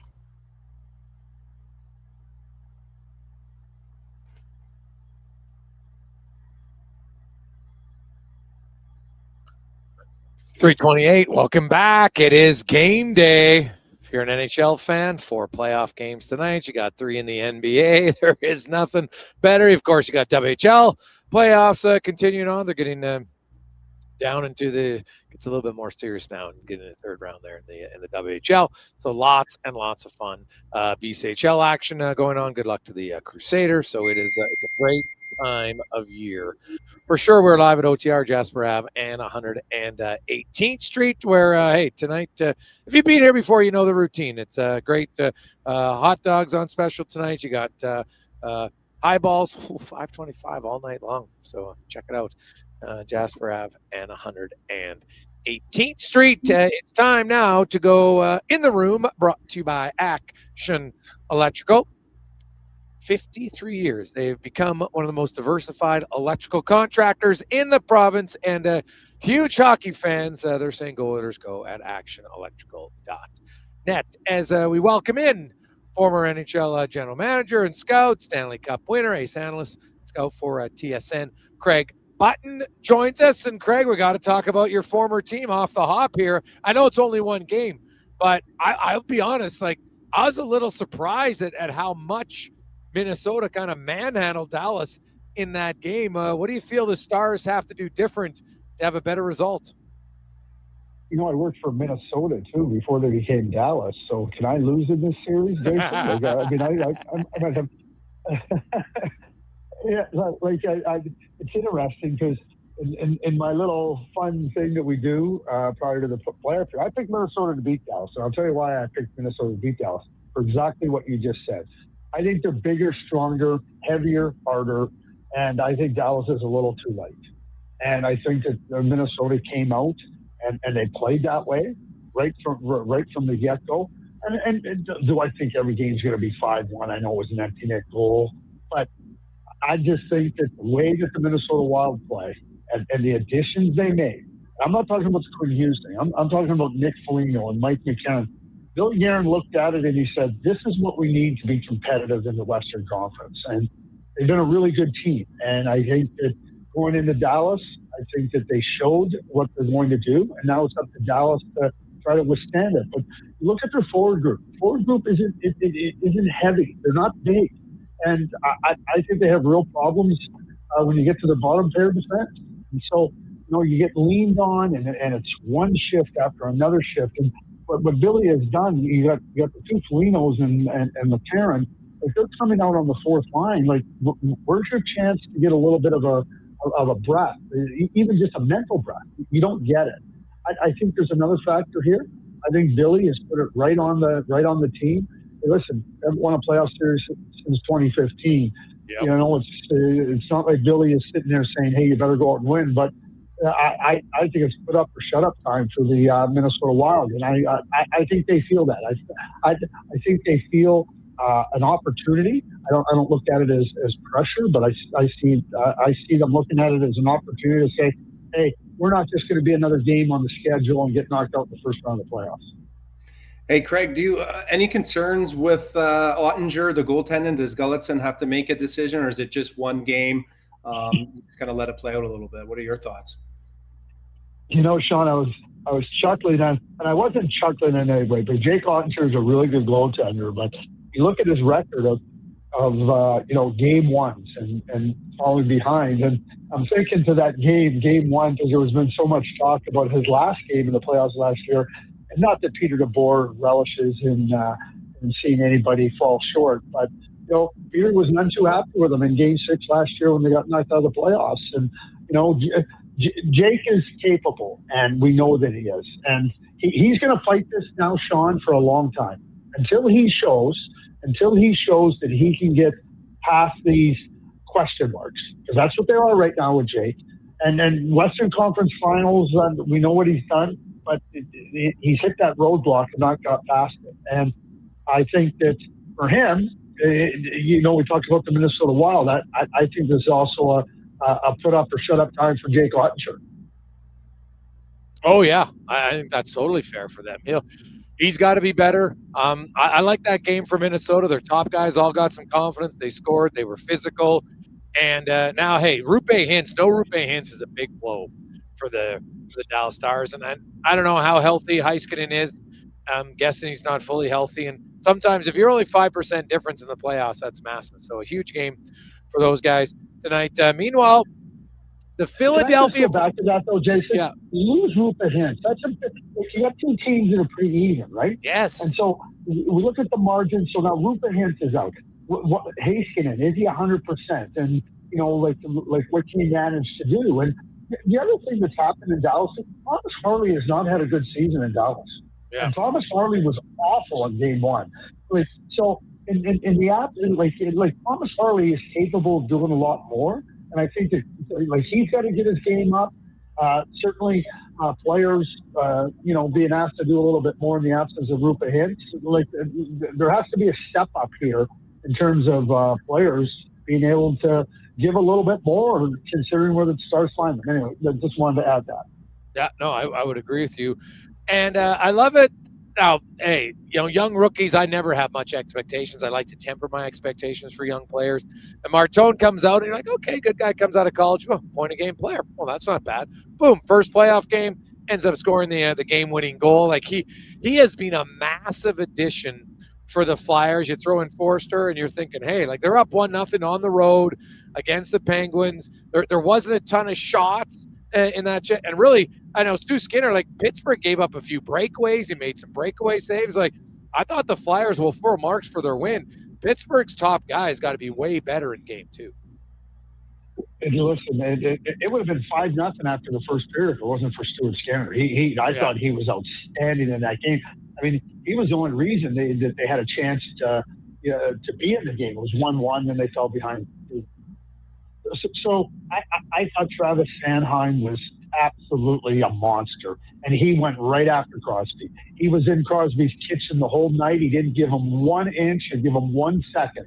He knew what the task was, and even near the end of the game, the last minute, I mean, him and Crosby went after, like, kind of was frustrated, and they both went off. Which, you ask yourself, is that better for Philadelphia or better for Pittsburgh? The way Crosby was playing to get Sanheim off the ice, I think it was better for Pittsburgh in that regard. But him and Rasmus Ristolainen's first playoff game in his career. Think about that. I thought they were monsters back there. They leaned in, they played hard, and they were battling that top line and not giving them anything. So I thought they were terrific.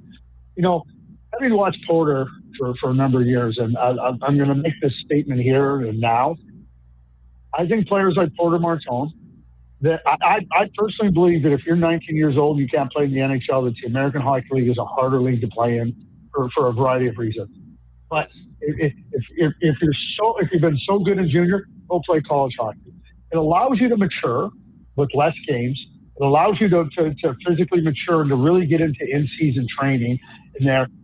And I think there's a natural maturity. And I think you see that with Porter Martone. I'm the same with that level of player. The player that is outperformed junior hockey, and now we can go mature. I think it's really hard to physically mature and to get yourself into that physical part of developing and strengthening when you're playing 72 and 74 games and 76 games in the American Hockey League. The travel, the opportunity to mature in so many different ways in college hockey. And I watched Porter, and I think that was such an unbelievable opportunity for him to go to Michigan State and then be ready to turn pro. You might see the same thing with Michael Hage next year, because I don't think Michael Hage was ready for the NHL this year, but just another year, this physical maturity and everything that goes with it will help him. But Rick Tocchet, I mean, he when Porter came in, like, Rick didn't just put him on the end of the bench. He said, "You're playing." And he's put him on the power play. He's put him in front of the net in the bumper.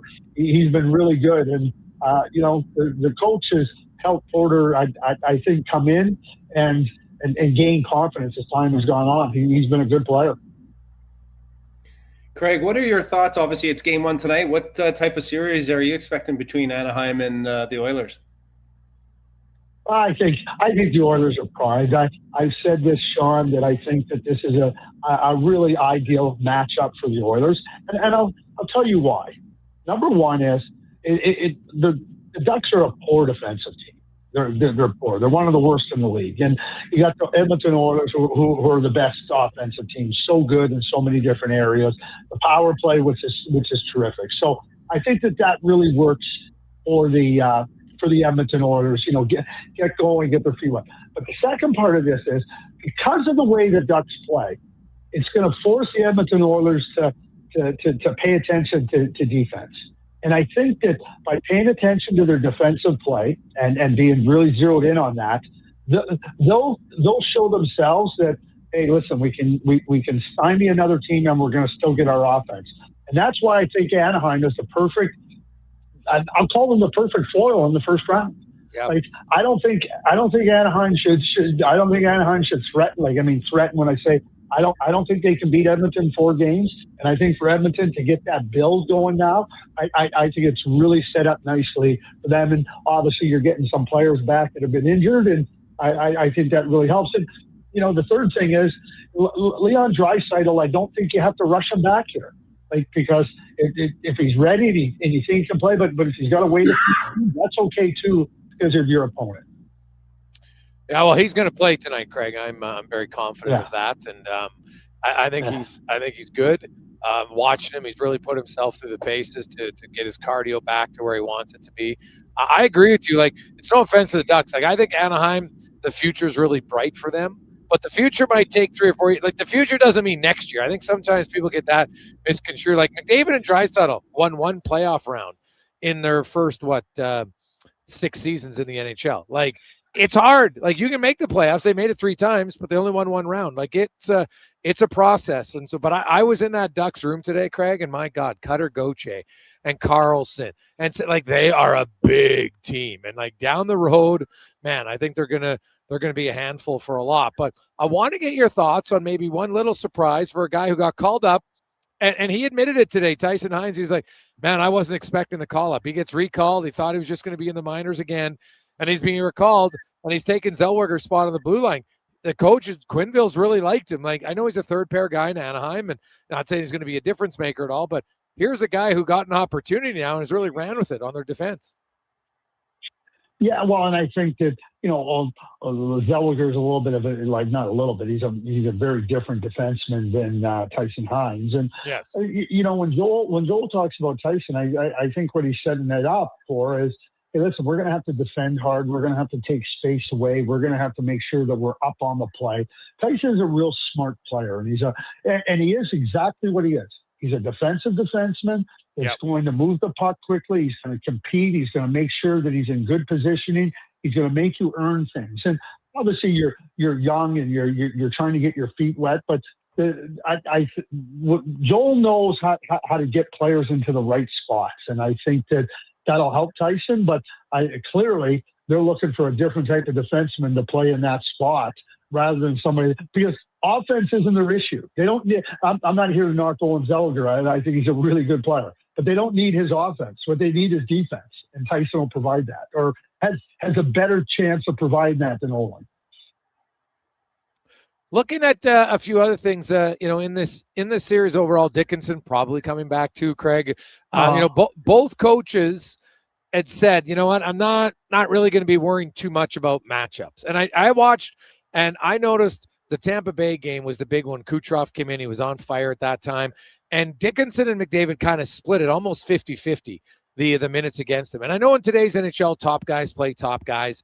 That's just how it goes. But just the Dickinson, Nugent Hopkins, Roslovic line, and the type of flexibility and how it can say, hey, we'll put them out there against Carlson's line because we feel he can handle it, because that's going to open up McDavid or Draisaitl now against other teams, deeper down the lineup lines. And that could be a big difference. Might only be 1 or 2 shifts, Craig, but in the playoffs, that could be the difference in the game or one key goal. Well, you know that. And coaches are looking to try to find that opportunity where they can get that advantage. And certainly, when you have McDavid and you have Draisaitl, I mean, bottom line is Joel Quenneville on his side. It's not just the forwards. He's trying to make sure that he matches up the defense the right way, doesn't have tired players out there. And the other thing you're always trying to watch for in Joel's case is who comes out quick. And good coaching too. Sometimes, you start one thing and then there's a quick change to get an advantage. You got to be ready. You got to be ready on the bench. Obviously, Joel's a very experienced coach, but those are the things you got to watch for. But to me, when you have Connor McDavid and you have Leon Draisaitl, it becomes something that I think you have to manage as a group, and you have to be really aware of when they're out on the ice. And I know it sounds obvious, but by being aware, I mean you gotta keep the puck like as much as you can below the dots in the offensive zone. Don't let them start on the breakout. Don't let them get going. Try to get up in their space before they get their feet underneath them, because once they get wheeling, and I mean, McDavid needs about a step and a half, and then Draisaitl might need 2. You're not stopping them. So to me, the defense against those two guys has to start with your forwards getting right on them as they're starting to get away. Because if you don't, now you're backed up and now you're defending. And I think that it becomes really hard against those two players, because you're just feeling this rush and this thrust coming against you all night long. And if the Ducks don't handle that in the offensive zone and kind of delay the 29 and 97 coming, they're going to have a tough time. Greg, with all the series that are going on, all of them are great to watch. Is there anyone in particular that you're enjoying or have your eye on? Yeah, well, I mean, the Minnesota-Dallas one, I was all over that one. I thought Carolina and Ottawa played a really good game. I mean, it was a hard game. I think those two teams have been really good. But, watching Montreal and Tampa Bay, down the stretch, Montreal went into Tampa Bay, Sean, and they beat them, and they beat them pretty good. Then they came back to Montreal in the regular season, and, Montreal beat them again pretty good, but it was a feisty affair. It was a playoff affair because Tampa Bay thought, hey, maybe we can push these guys around. And Montreal said no. And then Montreal goes right down there. Not only do they beat Tampa Bay, but they get the 3 power play goals. Right now, Montreal looks like a team that isn't scared of anybody. And I think if you're the Tampa Bay Lightning, you lose game 1, you got to win game 2, because if they don't win game 2, they're not beating the Canadians 4 out of 5 games. No way. So I think that becomes one. And because both those teams kind of got, like I said, kind of pushed around last year. Florida did that to Tampa Bay. Washington did it to Montreal. They're both trying to assert themselves and show that they won't be pushed around. But Montreal right now has got a whole lot of mojo going, and they're feeling it. The other game, of course, we got Ottawa, Carolina, and two teams that kind of match each other in style of play. At the start of the playoffs, 3 seconds in, there's the tilt, and it's gotten a lot of energy. The game there wasn't a lot happening. Allmark made a few key saves. I think Ottawa would like if you're the Sens, what do you need to see from them? How are they going to break down Carolina to get some better chances on Anderson? Well, I thought they did in the third period. I thought they did a really good job in the third period, Jason. I thought the third period they got to the net, they attacked the net, they had some really good chances, and Freddie Anderson got lucky on the one where he lost his feet, and then Tkachuk was trying to get it between his legs, and it just hit him. You had the goal right on the goal line that was ruled a goal on the ice that was ruled after that it wasn't a goal. But I thought they had some good chances. I think the biggest, and I think the third period has to serve as a template. The Carolina Hurricanes are going to pressure you at every single turn. And so you better move that puck quick. You got to use the pressure that they apply against you. You got to use it against them. Get that puck off your stick, because you move it to a spot, they're right on you. So you got to be ready to move it to the next spot. And then as they break down, they rotate their defense in their defensive zone because they're saying beat us. And I thought that the Senators did a good job in the third period. They got to start the first period like that. And I think if they do, they give themselves a chance. These two teams are, in my view, very equal. But when you're not going to win games in the playoffs with scoring 1 goal, so they got to find a way to get some better chances. And not that they were hanging on, but they have to get attacking to that net with the puck and with people. And third period was a really good sign of what I think they need to continue on in game 2. And Utah, Vegas had a little bit more spice than maybe I was expecting. I thought that was a great, like yesterday, the 3 games, man, were unreal. From Buffalo, comeback to Montreal, overtime, Slavkovsky. Like those 3 games, like no offense to the Colorado LA game, but it kind of paled in comparison to those other 3. Yeah, it did. There's no question about it. I mean, what was 0-0, and you're kind of going, oh boy, what's going on here in Colorado? Hey, Utah is a good team. And, you talked about Anaheim, their promise and how good they're going to be in the future. And I think that Utah's in a similar boat. But you're going in, and you got to establish yourselves right from the outset that you are going to initiate, and you are going to play on your toes, and you're going to get after it. I thought Utah did a really good job of that. I mean, it's a 1-goal game, empty net goal, but I think that Utah believes that they can beat Vegas, and sometimes your self-belief is as important as anything tactical or strategy-wise. And I don't think there's any reason for Utah to believe that they can't beat Vegas. And I think that try to get to the goaltending. Because I still think that goaltending it's not convincing me. Let's put it that way. Craig, as always, great to catch up with you. Should be a fun playoffs. And we'll talk to you again. A double dose this week. We'll talk to you on Friday. Have a good week. Yeah, you guys have a good week too. Thanks, Sean. There you go. That's Craig Button from TSN. Quick break. Jason Gregor, Sean Brown with you. We got 5 questions next. It's the Gregor Show presented by PlayAlberta.ca. Welcome to Silent Ice Center, the region's newest hockey and event center in Nisku. Featuring 2 NHL-size ice surfaces, premium seating, private suites, and an electric atmosphere. From elite hockey to major tournaments, concerts, and special events, this is where the action lives. And with Summit Restaurant overlooking the ring, every event is a full experience. Silent Ice Center, built for champions, built for the community. Book your ice, your event, or your next big night at Silent Ice Center. Email booking@silenticecenter.com. Mr. Rooter sees a UFO. Mr. Ruda says 1 plunge, 2. What's this? A UFO? An unidentified floating object. It's beginning to glow and levitate. Thank you, Mr. Rooter. You have freed us from the gravity of the white hole. Humanity will be spared. Wow! People aren't going to believe this when I put it in our new commercial. If you want to believe in a plumber, call Mr. Rooter. Don't miss a moment of Blue Jays baseball this season. Join play-by-play announcer Ben Showman for the games live on Sports 1440. The Toronto Blue Jays are on Edmonton's home for all things sports. Sports 1440. Scott McGilvery here, HGTV host and renovation expert. The one upgrade I know homeowners will love: better, fresher Culligan water straight from the tap. Culligan's Aquasential reverse osmosis filtration system takes your water to the next level. With up to 7 stages of filtration and 14 filter options, they're certified to reduce over 90 contaminants. Your tap water is about to get a major upgrade. Safer water that tastes great. Get started with a free in-home water test at Culligan.com. Culligan, water you love.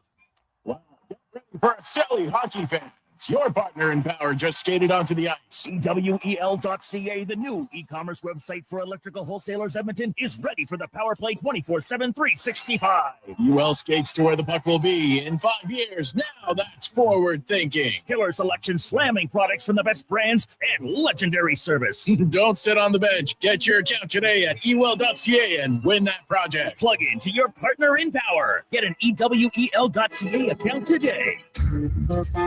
The job isn't done until the last load is hauled, and having a semi-trailer out of commission is not an option. Whether replacing or adding to your convoy, Edmonton Trailer has a huge inventory of new and used semi-trailers, trusted by the gravel, logging, oil field, fluids, and freight industries. Find a trailer right for you online or at one of their 3 locations. For sales, service, parts, rental, and finance, when you're in it for the long haul, Edmonton Trailer. Camping on a long weekend without a Toyota Tacoma can feel crowded. But when you get a Tacoma during Red Tag Days, you can take advantage of its powerful I-Force engine and rugged capability to find a better site. Take advantage of Red Tag Days on now. Lease a 2026 Tacoma 4x4 double cab SR5 from $110 weekly for 60 months at 5.49% APR with $6,899 down. Visit shoptoyota.ca or your local Prairie Toyota dealer today. Allen Olson Auctions presents the annual Rimbey Spring Consignment Sale. Online bidding is open right now and starts closing April 20th, ending April 22nd. This massive 5-ring auction includes farm machinery, vehicles, RVs, skid steers, attachments, lawn and garden equipment, livestock equipment and building materials, tires, tools, and so much more. Plus 3 real estate auctions selling in Rimbey and Parkland County. For more info, call Allen Olson Auctions today at 403-843-2747 or visit allenolsonauction.com.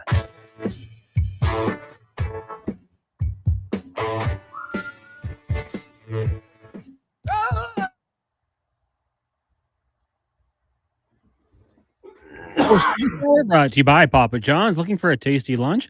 Papa John has you covered. You can get a small 2-topping pizza for only $9.99 with code S999 at papajohns.ca. Better ingredients, better pizza. Papa John's. The Jason Gregor Show, the best of Edmonton sports talk and beyond. This is Sports 1440. Presented by PlayAlberta.ca, Alberta's only regulated online gambling website.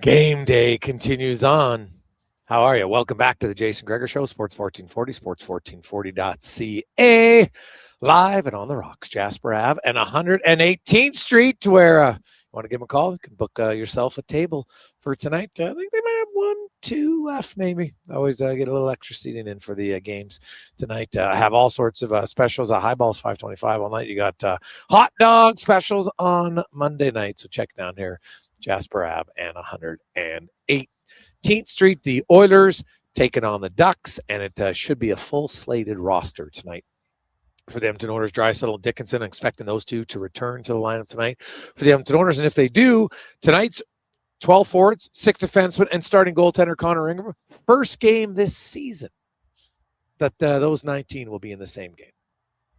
Let's get to 5 questions brought to you by The Brick, where springtime is here. Look outside, 19 degrees.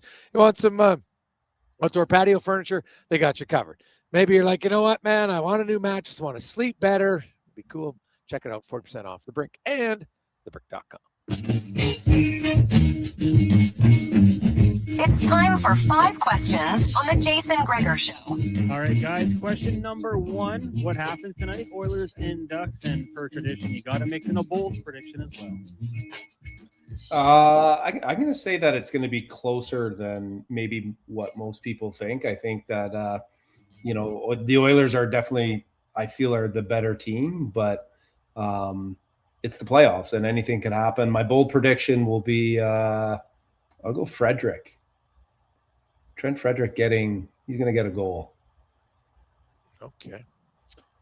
The Edmonton Oilers will remember their start to the playoffs last year and will not repeat it. They won't be giving up 15 high danger chances tonight. I think the Oilers will play a very good game, and they are going to win. Want to say probably at least 4-2, maybe more. And lock of the night, their bold prediction: Matt Savoy will do something that Nugent Hopkins, Draisaitl, or McDavid never did. Score a goal in his first playoff game. All right. Question number 2 for you guys. Is there a player on the Oilers or elsewhere around the playoffs that you think could go on a Fernando Pisani type run?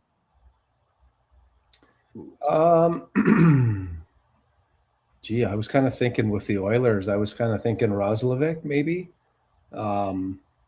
Just for me, he's been, what a great year he's had. He's just quietly gone about his business, producing, putting up points. So I'd like to see him have some success. Man, it's hard to score 14 goals. So, and he was unexpected, right? You got to think of somebody who was basically on a third line and who elevated it. And then it's got to be a team that I think is going to go deep. So if it was Edmonton, I would say, because, Matt Savoy is kind of like Pisani was, right? Starting in the bottom 6, because Pisani, that line with Peck and Torres, that was probably the Oilers' second line after the Horkoff line in the playoffs. So kind of like he got promoted. So I guess the best option would be Matt Savoy for the Edmonton Oilers. And if I'm going non-Edmonton guy, well, how about who do I think is going to go deep? Tampa Bay. I guess if I'm going Tampa Bay, I would probably have to who'd be my surprise guy in Tampa? It's not never really a surprise if I think about it, but I'll go well,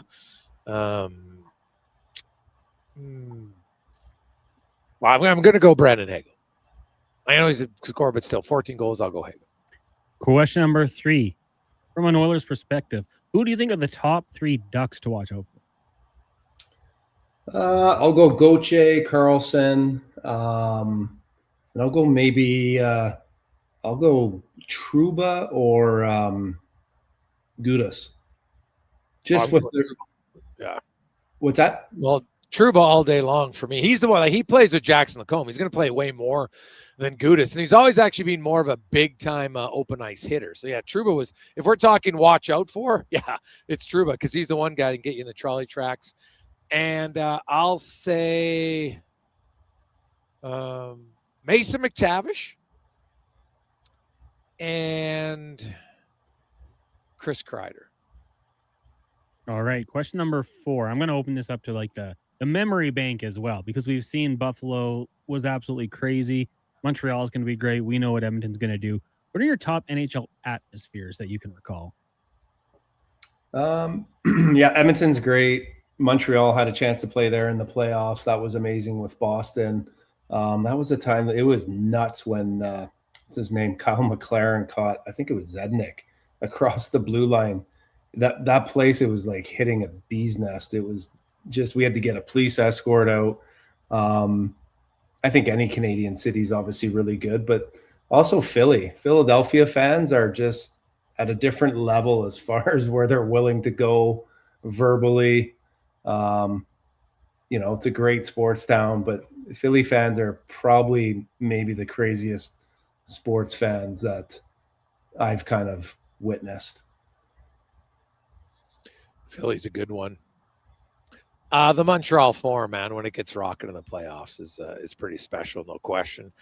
I'm still going to say Game 6 though of Stanley Cup Final in 2006 might have been the loudest. Well, it's the loudest bill I've ever been to. The acoustics is smaller blueprint than the current Rogers, and I know Game 6 in 2024 was very, very close. That was chaos. Remember, they'd been down 3-0. They come back in Game 4, they win Game 5, and they dominate Game 6. So that Edmonton one is definitely up there. And then I'm going to go to kind of off the mark, because something I got to experience many, many years ago when I went to Chelsea for soccer. That was a different level. Final question for you guys today. It is 420, a holiday for some people. In honor of that, what is your favorite stoner movie and a famous cannabis consumer? Oh God! You know what? I'll go with. I'm not a dope marijuana guy. Like it's never really done anything for me. But I'll go with Snoop Dogg.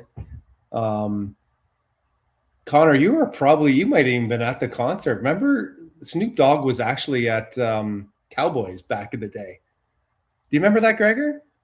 He had a concert there. Yes, I remember him. Yep. Yeah, that was actually kind of fun, and I didn't expect to see Snoop Dogg at a Cowboy concert in Edmonton. So yeah, I'll go Snoop Dogg, and maybe I'll go with the movie Training Day. Well, for me, it's Train Spotting all day long. Renton and Spud. Ewan McGregor was Renton, and God, what's his name? It was another Ewan, Brenner, something like that. Anyway, he was Spud. Like Train Spotting, man, was like, if we're talking, like, that was no joke of a movie, man. That was good. But yeah, if I'm going like the cannabis consumer, like Snoop Dogg, definitely, it's probably hard to beat him. But I'll pick someone different just because, and probably got to go with Willie Nelson. He partook in a lot of it.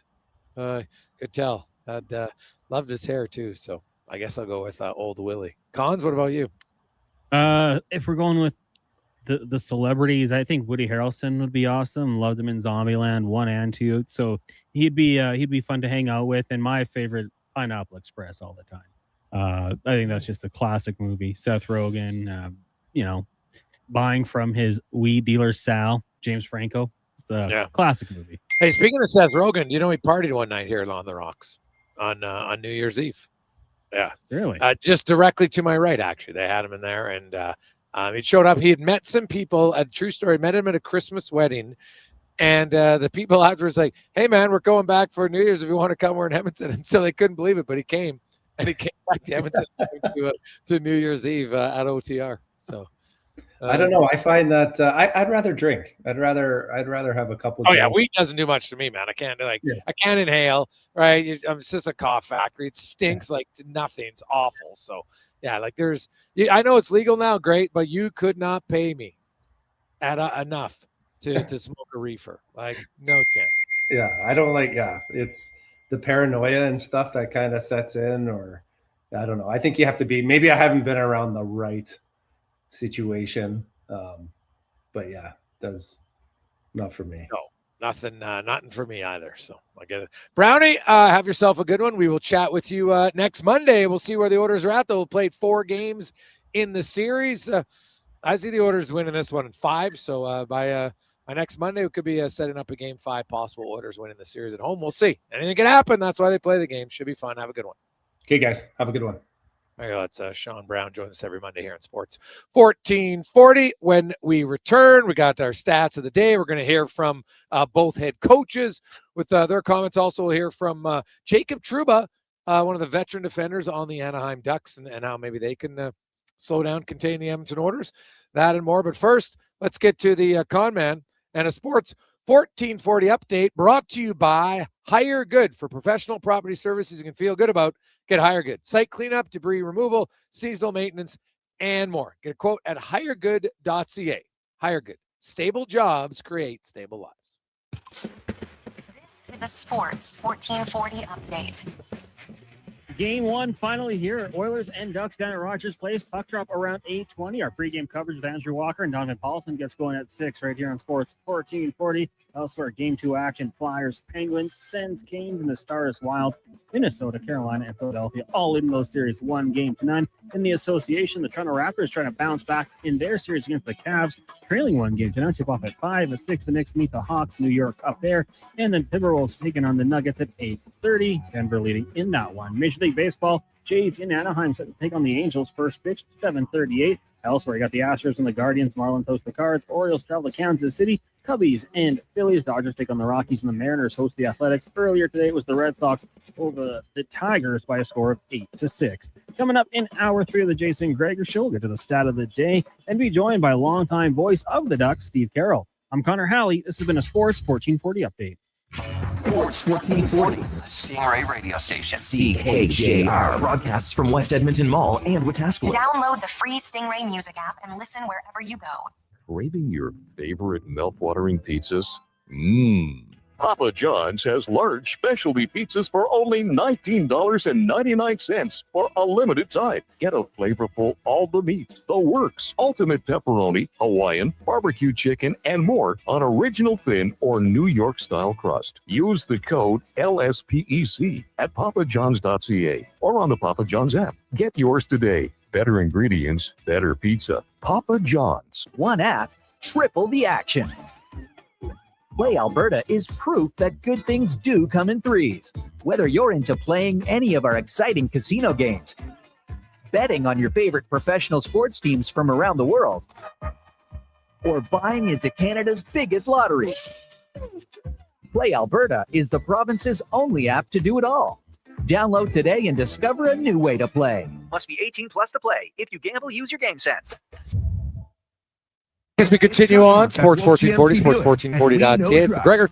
And we have the best deals of the year right now. Some have 0% for 4 years. We have 0% for 6 years. That's on our number one selling GMC Sierra half-ton crew You're an cab, NHL or the fan Elevation, for playoff the games. AT4, or Denali. Yep, 0% for 72 months. Welcome and back Costco to- members get an extra discount on some of our SUVs. Pop in today and drive away smiling.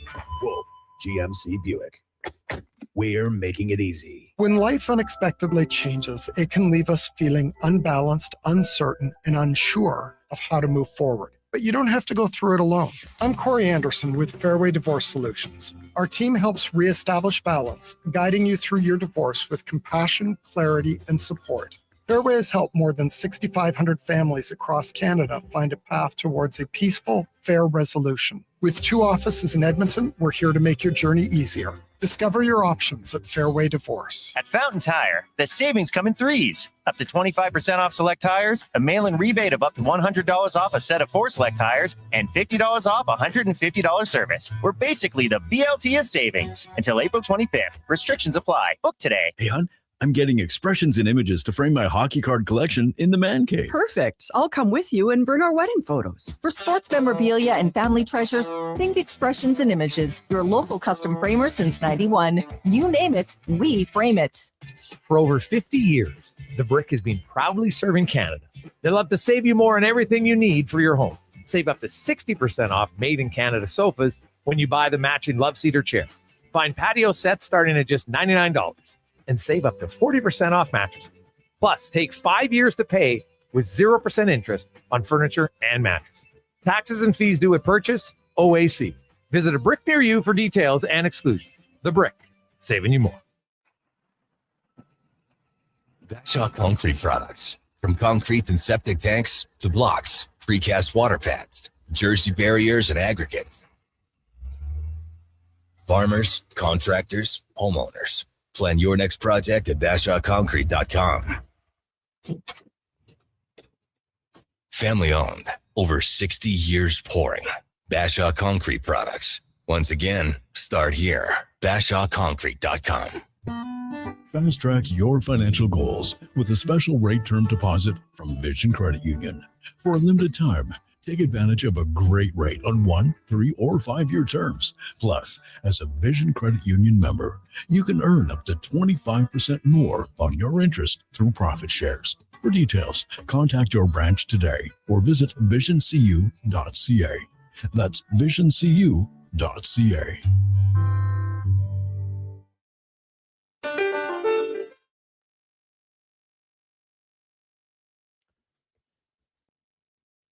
Portions of this hour brought to you by Leading Edge Physio. From weekend warriors to professional athletes, kids playing soccer to grandparents in the garden, rotator cuff tears and tendonitis to post-surgical knees and hips. We fix your body. Life shouldn't hurt. LeadingEdgePhysio.com.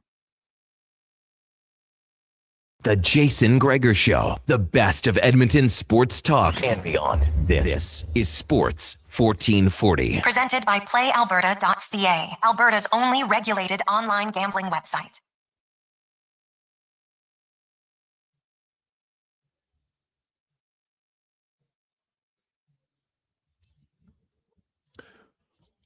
Moving through a lovely Monday afternoon. How are you? Welcome back. It's the Gregor Show, as always, brought to you by our title sponsor, PlayAlberta.ca. And if you like specifics today, PlayAlberta.ca. Get down for the Jason Gregor Show. A few guys. Draisaitl's back in. He's got to get a goal tonight. Draisaitl goal in the playoffs. He has got 52 goals in 96 playoff games. Not bad. Evan Bouchard has been a point-a-game player in his playoff career. Only the only guy with more points per game than Evan Bouchard, Bobby Orr, in the postseason so far. Now, obviously, it's harder to maintain that over the course of your entire career, but Bouchard is off to a fantastic start in the postseason, and he'll try to build on that tonight against the Oilers. And we also have, if you think the Oilers are going to win and score some goals, you might want to check out our Dustal Connor Ingram parlay. Check it out at playalberta.ca. 412. Let's get to the we'll go oil report brought to you by Go Auto. Cars, trucks, vans, SUVs. You're looking for one. Well, they got 15,000 to choose from at over 73 different locations. You can find any color, any ride at a great deal. GoAuto.ca. And the Edmonton Oilers, of course, tonight they are back in the playoffs. And head coach, first of all, just talking about Connor Ingram from where he was to get here until now, and how much faith the coach has in his starting netminder. Well, we've always been impressed with his game. He's always given us solid performances. Well, not always, but for the most part.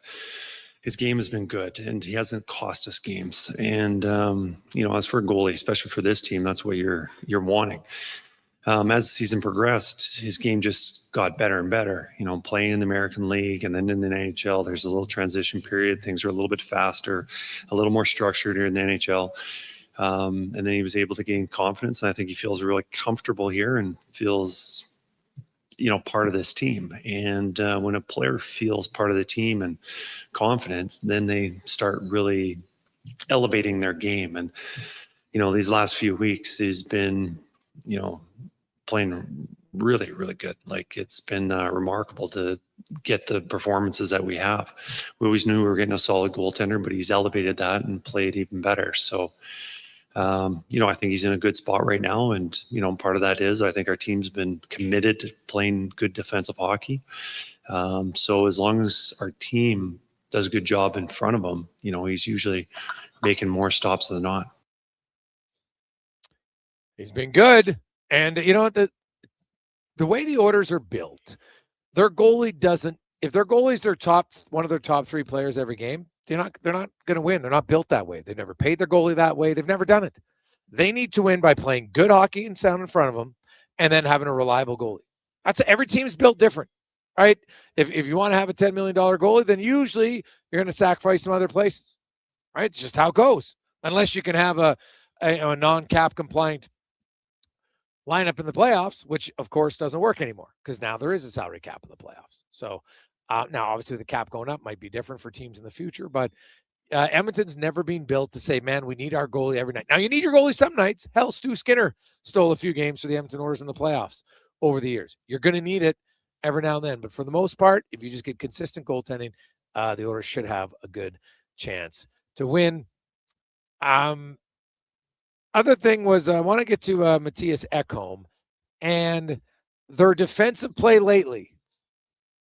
I don't like the term flip a switch, but it's like they did. And really, I think it's just a commitment. Their last 10 games, it's like, okay, guys, let's get rolling here. And they've done it. What has he seen that's led to the improvement, only 22 goals against in their last 10 games? I think structurally we've been better, but I also think it just comes down in between your ears is just a dedication to and just, I mean, putting it first, knowing that if you can keep the goals against down, you're going to have a great chance of winning games, right? So I think it's a mental thing. Obviously, everybody knows what time of year it is, and obviously no better time to start doing it. So I think we're prepared. I think we know the recipe that we need to put out there to be successful. And obviously we want some scoring as well, but I do think that for us it starts on the defensive side. When we do get that part in, it's usually it's a good thing. Yeah, when they play good defensively, we've seen it. Their odds of winning go up significantly. Now you get Leon Draisaitl back, that's only going to help you, no question, especially on the power play.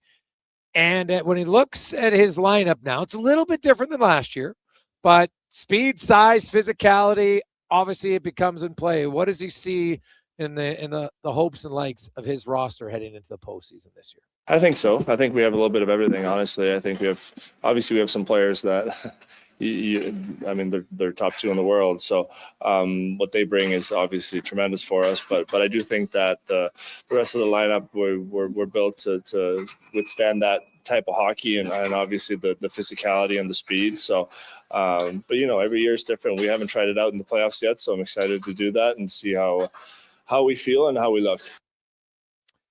And lastly, for Ekholm, you've got Savoy and Doc making their playoff debuts. You got Connor Murphy, a veteran, first time in the playoffs with fans in the stands. Can you feel their excitement? And did you know that Mattias Ekholm currently holds the longest streak in the NHL, consecutive years in the playoffs, 12? It's the longest streak of any active player. So does that, even though it's kind of maybe old hat for him, does their excitement feed off? Is he allowed to feed off of that?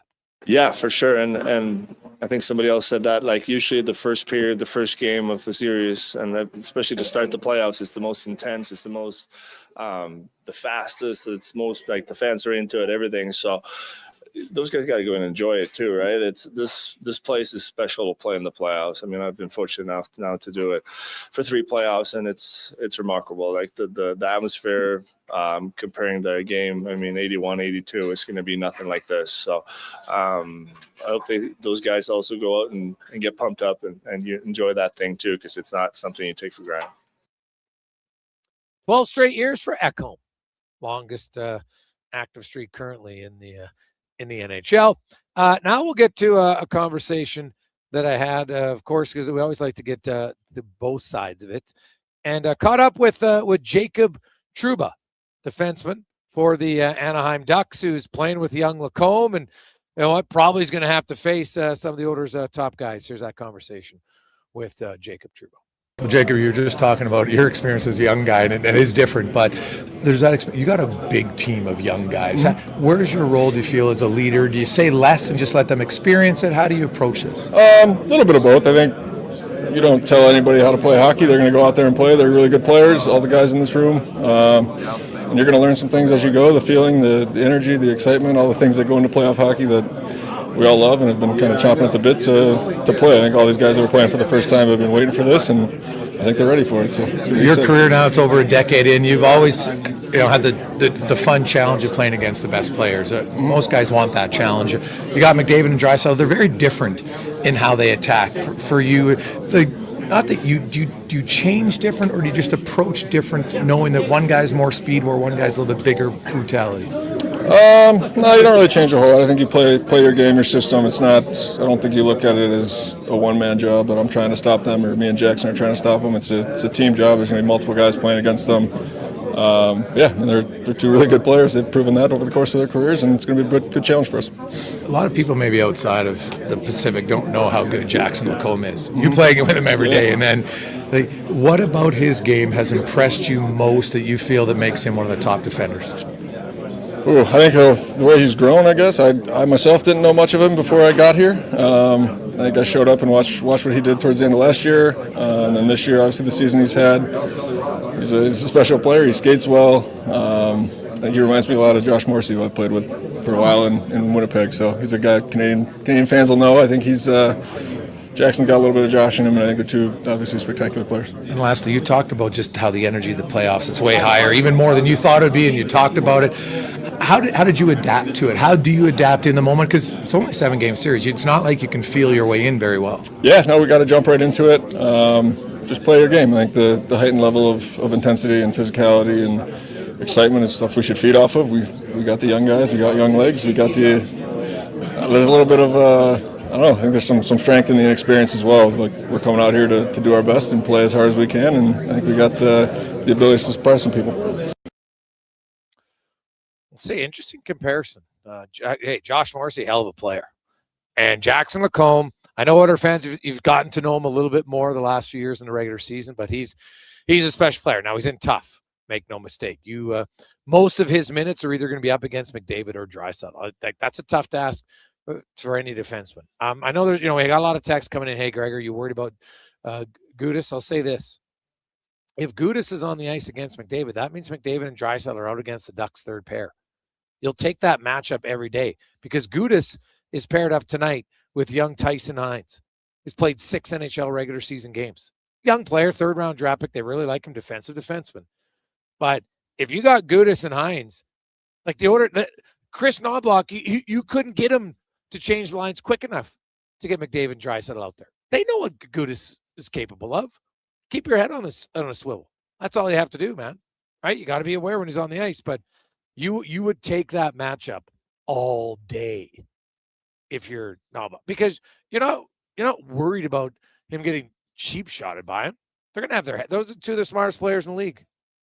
But you got Hyman, Savoy, and McDavid up against that pair all day long.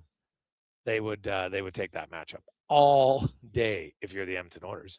You should. You can't be like, it's not like Gudas is hitting guys every game and taking them out, right? Like, we don't have to, I think, overextend it. He's a physical player. Yeah, he's aggressive, but he's also slowing down a bit. That's not a bad matchup for Edmonton. I'll be very interested to see, because like I said, if you can get Dickinson's line out there for even, you got Carlson, Granlund, and then Ryan Pohling's with McTavish and Cutter Gauthier. Like, I'd kind of argue that's their second line, really. But, Seneke and Killorn and Granlund, they're good. They're, like, none of their lines, their second line isn't like a Draisaitl line. Like, they got good players, don't get me wrong. Like, Cutter Gauthier, 41 goal scorer, leads their team with 69 points, excuse me.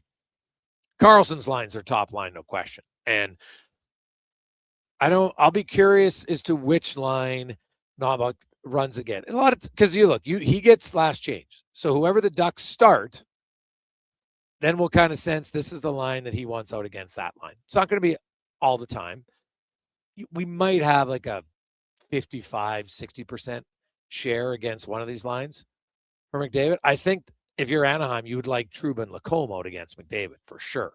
But Carlson and Minchikov, they're both pretty mobile. But the Hines-Gudas pairing, hey, that's the pairing you want to expose if you're the Edmonton Oilers in this series. We'll take a quick break. We will talk to Steve Carroll next. The Gregor Show presented by PlayAlberta.ca. We'll get the Ducks side of things. They're finally back in the playoffs. It's been a long time coming for the Quackers. And we'll talk about it with a longtime voice of the Ducks, Steve Carroll. Action Electrical's projects team takes the field, folks, ready to execute the entire play for new commercial builds. Absolutely. They're masters of design, build, sketching strategy from initial blueprints to core electrical infrastructure. The team never misses on complex projects. Known for handling big league constructions and major renovations, ensuring flawless execution, hire the Action Electrical team to bring home a win for your project. Visit actionelectrical.net. Are you looking for safe and reliable transportation solutions for your wedding, corporate retreat, or golf trip? Look no further than Silent Rides, Alberta's premier charter bus company. Whether your group is big or small, Silent Rides has you covered. We offer 3 different sizes of units to cater to your needs, and we provide first-class service at affordable rates. Get your quote today. For more information and to request a quote, contact sales at 877-748-0991 or visit silentrides.ca. Hold on to your hockey helmets, Edmonton. On the Rocks is serving up 69-cent wings that fly off the plate faster than a slap shot. And Molson Canadian and Coors Light for $5.75. Plus, OTR's TVs are so clear, you'll see the puck better than the ref. That ain't hard, is it? Score and win every game night during Edmonton's playoff run with specials starting 30 minutes before puck drop and last for the whole game. Be a part of the legend. See the menu at ontherocksyeg.com. Getting your vehicle sparkling clean doesn't have to cost a fortune. Take it into Hughes today and pay just $1 a wash. Find us at HughesCarWash.com. Sleep is for the off-season. What off-season? Sports 1440 is live, loud, and locked 24/7. Oilers, Elks, Riverhawks, Stingers, Oil Kings. We've got your picks. Edmonton's home for sports is Sports 1440. Don't let equipment failure stop you cold. At AWS Welding in Nisku, our factory-trained service techs are on hand for all welding equipment repairs. We're a fully warranted center for Miller, Lincoln, and ESAB. And we service all makes and models. Proper, regular service extends the life of your gear and keeps it running at peak capacity. Don't wait for a breakdown. Book your service appointment today at 780-979-0470. AWS Welding. We make it happen. Who's that working on the underground utilities over there? All-Star Construction, that's who. What about the street lighting? Yep, All-Star Construction. And the directional drilling, hydrovacing, neighborhood renewal, and telecommunication work? Yep. Since 2009, All-Star Construction has been doing all that and more, shaping and building Edmonton communities for land developers all around Edmonton. That's what All-Star Construction is all about. Nothing beats getting a deal at McDonald's. Why? Because you get a deal now. And a deal later. Redeem an offer from the latest mailer or the McDonald's app and dig into instant savings. Plus, you earn points towards Free McDonald's. Now that's what I call a double whammy of deals. Why does that keep happening? Deals sent right to your door. Check your mailbox for the latest McDonald's mailer loaded with delicious value for a limited time at participating restaurants in Western Canada. Start thinking spring road trips and off-road trips in your new Subaru Crosstrek. Stylish, rugged, and so many features. Standard on every Crosstrek. Subaru symmetrical all-wheel drive, EyeSight driver assist technology, heated seats, and LED steering responsive headlights. Plus, with interest rates from 0.99%, you'll love the affordable weekly payments. No waiting, immediate delivery available. Subaru Crosstrek. Visit Subaru.ca. Welcome to Uncommon. Welcome to Subaru.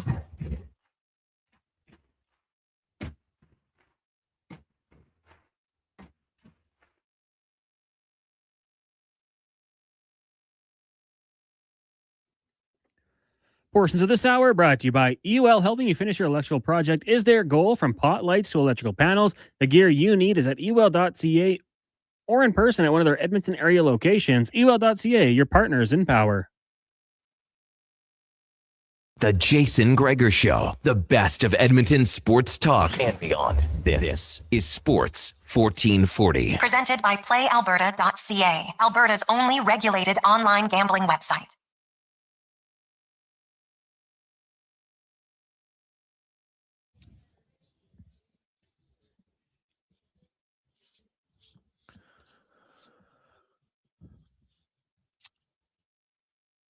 .428, welcome back. Jason Gregor, Connor Halley. We are just under 4 hours from puck drop. Of course, coming around at 8:22 puck drop tonight. I know it's going to say 8 o'clock. I'm just giving you the heads up. So if you want to watch all the pregame, awesome. But if you want to just be there when the puck is dropped, then boom, you can be there at 8:20. Sit down, whatever you're fancying. Hey, get here to OTR, get yourself a good seat.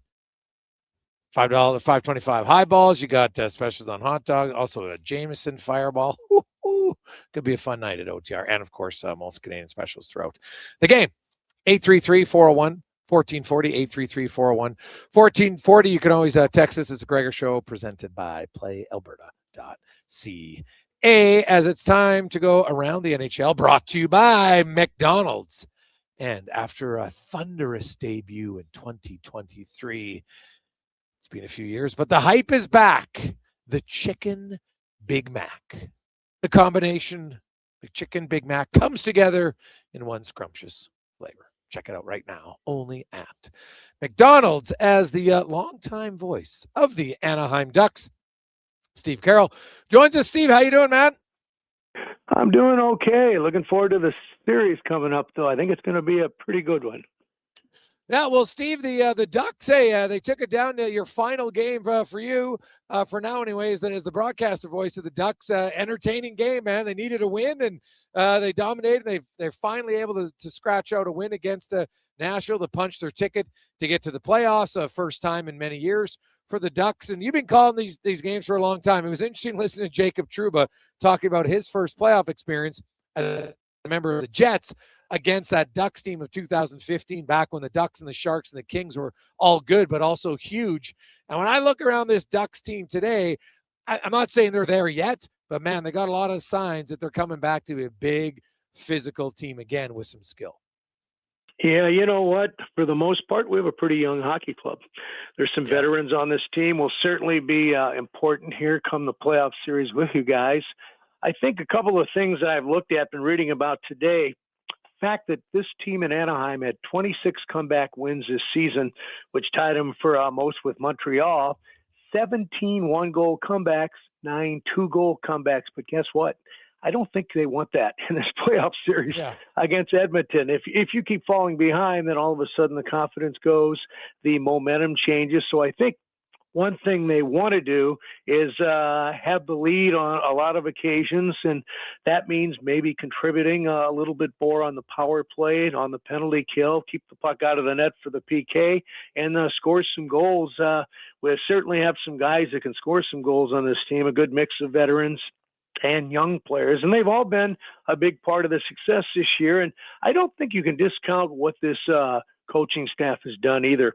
When I found out we were bringing in Joe Quenneville, who's won a Stanley Cup, pretty good hockey player at his day as a defenseman, and his staff, I thought, you know what? Maybe this is the type of guy we need here, especially with all the young players that we have. And we have some good ones, some skilled, talented players that are in their first, second year at this level. So I think that mesh has been perfect for this hockey club. I didn't know if the expectations were extremely high at the beginning of this, but tell you what, the team worked hard, and they worked hard to get into a playoff spot. And, you know, besides all that, whatever happens in this year's playoff series, how long the Ducks go, I think the future looks good for this organization, especially with all the young talent we were able to assemble here. Yeah, well, you know, hey, their ability to come back in games, and Joe Quenneville said something similar to you, said, hey, you know, it's great we could do it, and we believe we're never out of a game. But in the playoffs, hey, we've seen it so far, teams that score first are 5-2 in the playoffs. And, you know, Edmonton's a team, if they score first, they have a load of success. And because usually when you're trailing, Steve, then sometimes you got to push and cheat for a chance. And if you do that against McDavid or Draisaitl, they can really feed you. Yeah, and you know what? I think for the most part we're pretty healthy here too. But, you know, I keep seeing Leon Draisaitl's name in all the articles I've been reading, and I know he's going to probably be in there. Correct me if I'm wrong, but you've got a guy like that. We've got a young team. It's really going to be a key, I think, is doing whatever you can to at least stop some of the possible progress that you guys have by having this guy back in the lineup with the young team that we have here. This is new for a lot of the kids. We do have some veteran players in that, and we're going to need some guys that step up, score goals too. I think for us, some of the keys will be offensive capabilities against Edmonton. You got Leo Carlson, who's been a big part of our team this year. Mikhail Granlund. You have Beckett, Seneca. I mean, the list goes on and on. Troy Terry's there. And we need those guys to produce. And, one guy I was looking at today, I didn't realize the credentials that Chris Kreider had in the playoffs. This is for teams he was with before us. So we've got a handful of those type guys that can score, and I'm not leaving out. I saved them for last. You hear that a lot of times you save the best for last, but this Cutter Gauthier kid had himself a good second half of the year. He's an offensive threat, and Ryan Poehling might be another guy you keep close tabs on during the series. He's done a terrific job after being acquired before the season. So you've got some scoring opportunities here, and the bottom line for me is goaltending. So important. And if Lukas Dostal plays like he has for the most part this year, I think we have a chance to do some good things. But it's going to be interesting to me how important the goaltenders on both sides are. Special teams becomes big, but this is new for a lot of the young kids we have here. I think game 1 and game 2, if we can compete, get a win out of the first 2 games on the road, a little bit of confidence, then, hey, you know what? For us, that's a positive. The Ducks have given up a lot this year, and Lukas Dostal is a really good goaltender. And Joe Quenneville said, "Hey, if we're going to win, we gotta limit what we're giving up, Steve." And that's hard to do, right? Like it's the orders. Yep. A lot of the good teams, it's everybody know, hey, we want to play better defense. Well, better defense is really a mindset. It's not so much skill as it is will and just patience and learning when not to be on the right side of the puck and all that. And you've kind of been through a few generations of the Ducks where you've seen them go from that team to being learning how to win to then win, and then now they're kind of going through that again. You look at Jackson Lacombe and maybe the importance of him, and they got Trouba and they got Gudas, but it's safe to say like that's kind of the next phase. Is they need some younger guys coming up after Minchikov and Jackson who can maybe fill out the rest of those holes in the defense down the road. Fair? Yeah, we've had this Tyson Hines kid come up here recently too. Lacombe has been awesome. And, you're exactly right on all of that. And, I thought a big addition for the team was when they got John Carlson, to be quite frank with you. I think we were needing that veteran guy that's had some success in the past with all the hockey he has played. And he has been terrific as far as being a leader, a guy with experience that the young guys can go to. And I think it makes a big difference when you have a guy like that pointing out maybe a mistake that was made, or let's see how we play against this team. And to me, he's been a teacher too. He's been around this league for so long. When we play a team that some of these young kids aren't familiar with, John Carlson's a guy. He scored 3 goals the other night in the game, and I'm thinking, well, he might be around here for another 3 or 4 years if he does that more often. But I think that's been huge for our club, acquiring a guy like him. And you know what? Our defense has their work cut out for them with all those guys that can score for you or offensive threats. So I think that's going to be a big key. But we need to stay out of the penalty box. Our penalty killing has not been all that great. And defensively as a whole, we need to be better. And if you're allowing goals or falling behind in games against your hockey club, whether it be 1-2-0, and it stays that way for a while, you might have a problem, especially when some of these young kids playing in their first playoff series ever. Steve Carroll joins us, and you got some veterans for sure, but you got a lot of young kids, but there's also that excitement level comes with it. When you look at Leo Carlson and just him here, do you see him, if you're Joe Quenneville, do you have Carlson up against McDavid's line more? Or do you have Carlson up against Draisaitl's line? Play him against both. I'm just kidding you. I think that might be something that you see happen there. Leo certainly have proven what he can do offensively in that. Then the other question becomes, well, if you've got Leo Carlson, how do you mix up the other 3 guys? I'm thinking of guys like Cutter Gauthier and even Beckett Seneca, who's been a real surprise for us. I think the first game and maybe even the first period or so, you're going to get a sense for what's going to be happening, if they're going to stick with guys, because if we fall behind 1-2-3-0, well, you've got to mix things up. If you go ahead and grab the lead, Dostal's on. I think the young defensemen have some good experience right now. And regardless of what happens in this series, we haven't been in the playoffs for a number of years. I think you know that by now. So for a lot of these kids, it's brand new, but the veterans have a guy like Chris Kreider, a Troy Terry. He's going to be a big part of this too. He's played perhaps his best hockey in a while, and they just got to go out there. And it would be very important if I'm thinking about this whole thing. I think it would be a positive if our team can go in there and come home 1-1. Now, whether or not that happens, I don't know. But what it does do is I think builds confidence if we're able to get a win against a team like yours with all that experience too. And going up against McDavid, Draisaitl, and a host of other really good players, you know what? Maybe that's what they need, a good start, because I don't think you can fall behind your team 1-0, 2-0 early in the series, because then it makes it even more difficult, even if we have a few games coming up at home. Steve, quickly, one last one for you. Look at the other series in the West: Colorado, LA, Vegas, Utah, and mini Dallas. Any of those first game ones surprise you? Well, I watched every single minute of all three games. I had two TVs on in the booth, so I wouldn't miss anything at all. I was a little surprised that LA stayed as close as they did against Colorado, because I think Colorado is going to win that particular series. The shocker to me was Dallas, the way Minnesota went in there and won the first game. That was pretty darn amazing to me how that happened. And the other series, correct me if I'm wrong here, I lost my sheet of paper here. So many information. The other one you were asking me about? Dallas and Vegas, yeah. Vegas, Utah, yeah. That was an interesting one. I got a hunch that series might go 6-7 games, though, watching that. So we'll see. There's not an easy night in the National Hockey League, and as far as I'm concerned, it gets a lot tougher to play and win if you have teams with young players.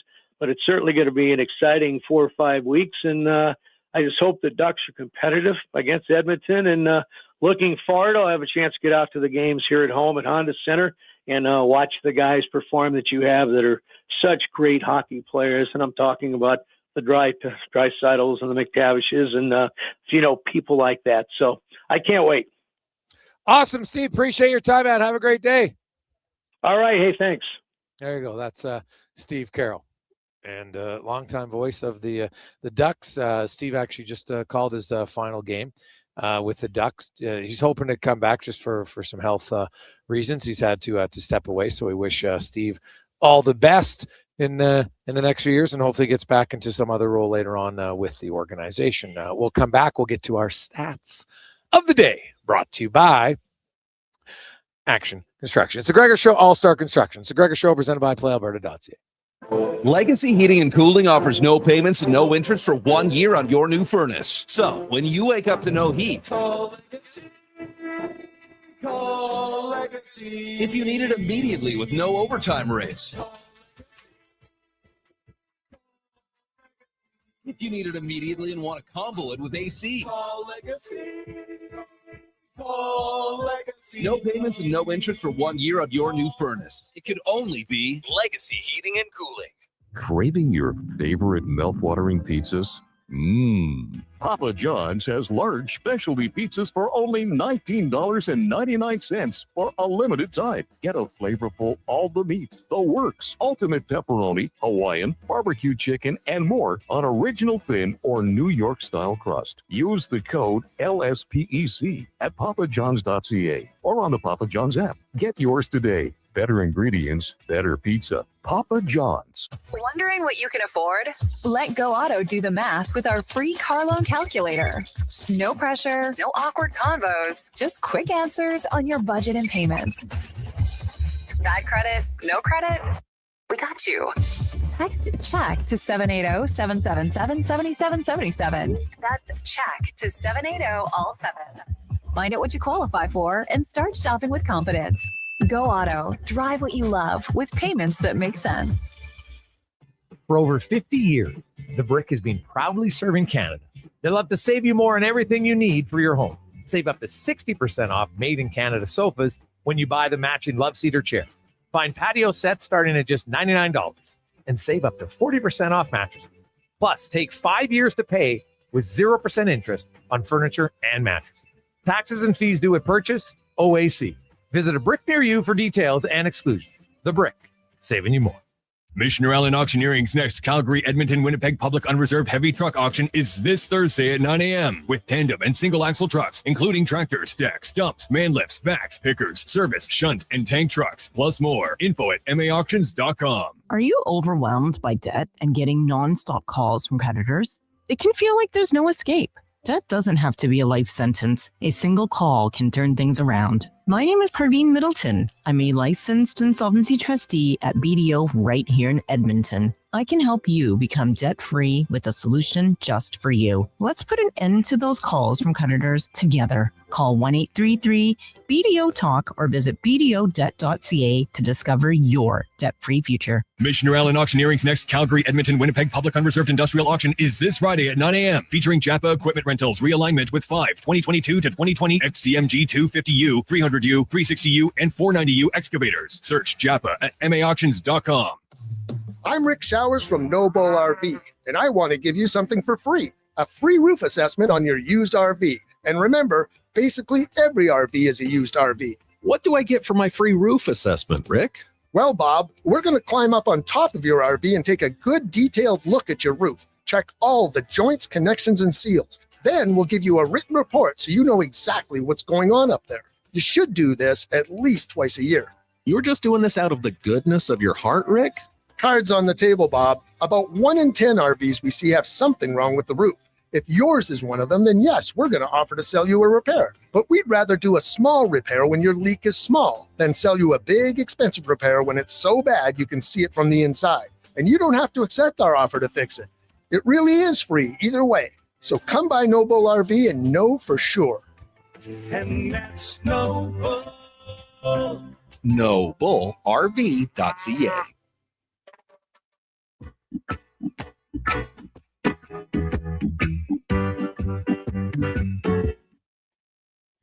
Portions of this hour brought to you by Cantork, made in Canada, made for Canada, where extreme isn't theoretical. Find your solution at cantork.com. The Jason Gregor Show, the best of Edmonton sports talk and beyond. This is Sports 1440. Presented by PlayAlberta.ca, Alberta's only regulated online gambling website.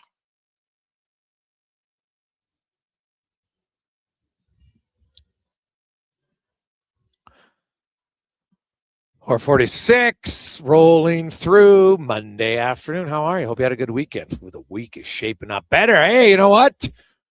Some golf course around town, Cattail, opened up today too. So all of you golfers, for a lot of you say, hey, I get to plan my golf games on the days there's no Oilers games. So the Oilers play Monday, Wednesday, Friday, Sunday. And then game 5 would be next Tuesday, Thursday, and if there's a game 7, it'll be Saturday. So that's kind of what we know. All right, so you can plan accordingly. Welcome back. We're live and on the Rocks, Jasper Ave, 118th Street, where your place to watch the game. I'll tell you this, I guarantee you'll have fun. They always have little events going on during the game. They got the highball specials at $5.25. Their beer features a Sea Change for only $6. Trust me, that is Sea Change Wolf. It's one of the best beers. Cons, have you ever had a Wolf? No, I don't think so. No. Oh my goodness, what are you doing? We got to get you one. So yeah, let's do it. They are very, very, very tasty. If you haven't tried it, I highly recommend it. So, hey, Greg's, where can I see these Gregor Show specials? It's easy at playalberta.ca. Just go to playalberta.ca, and if you click on sports and then on the quick links on the left side, you'll see the Jason Gregor Show. It's right there. Boom, you click on it. We got some special guest bets, and it gives you a few odds boosts, a little bit of extra odds. So check it out at playalberta.ca.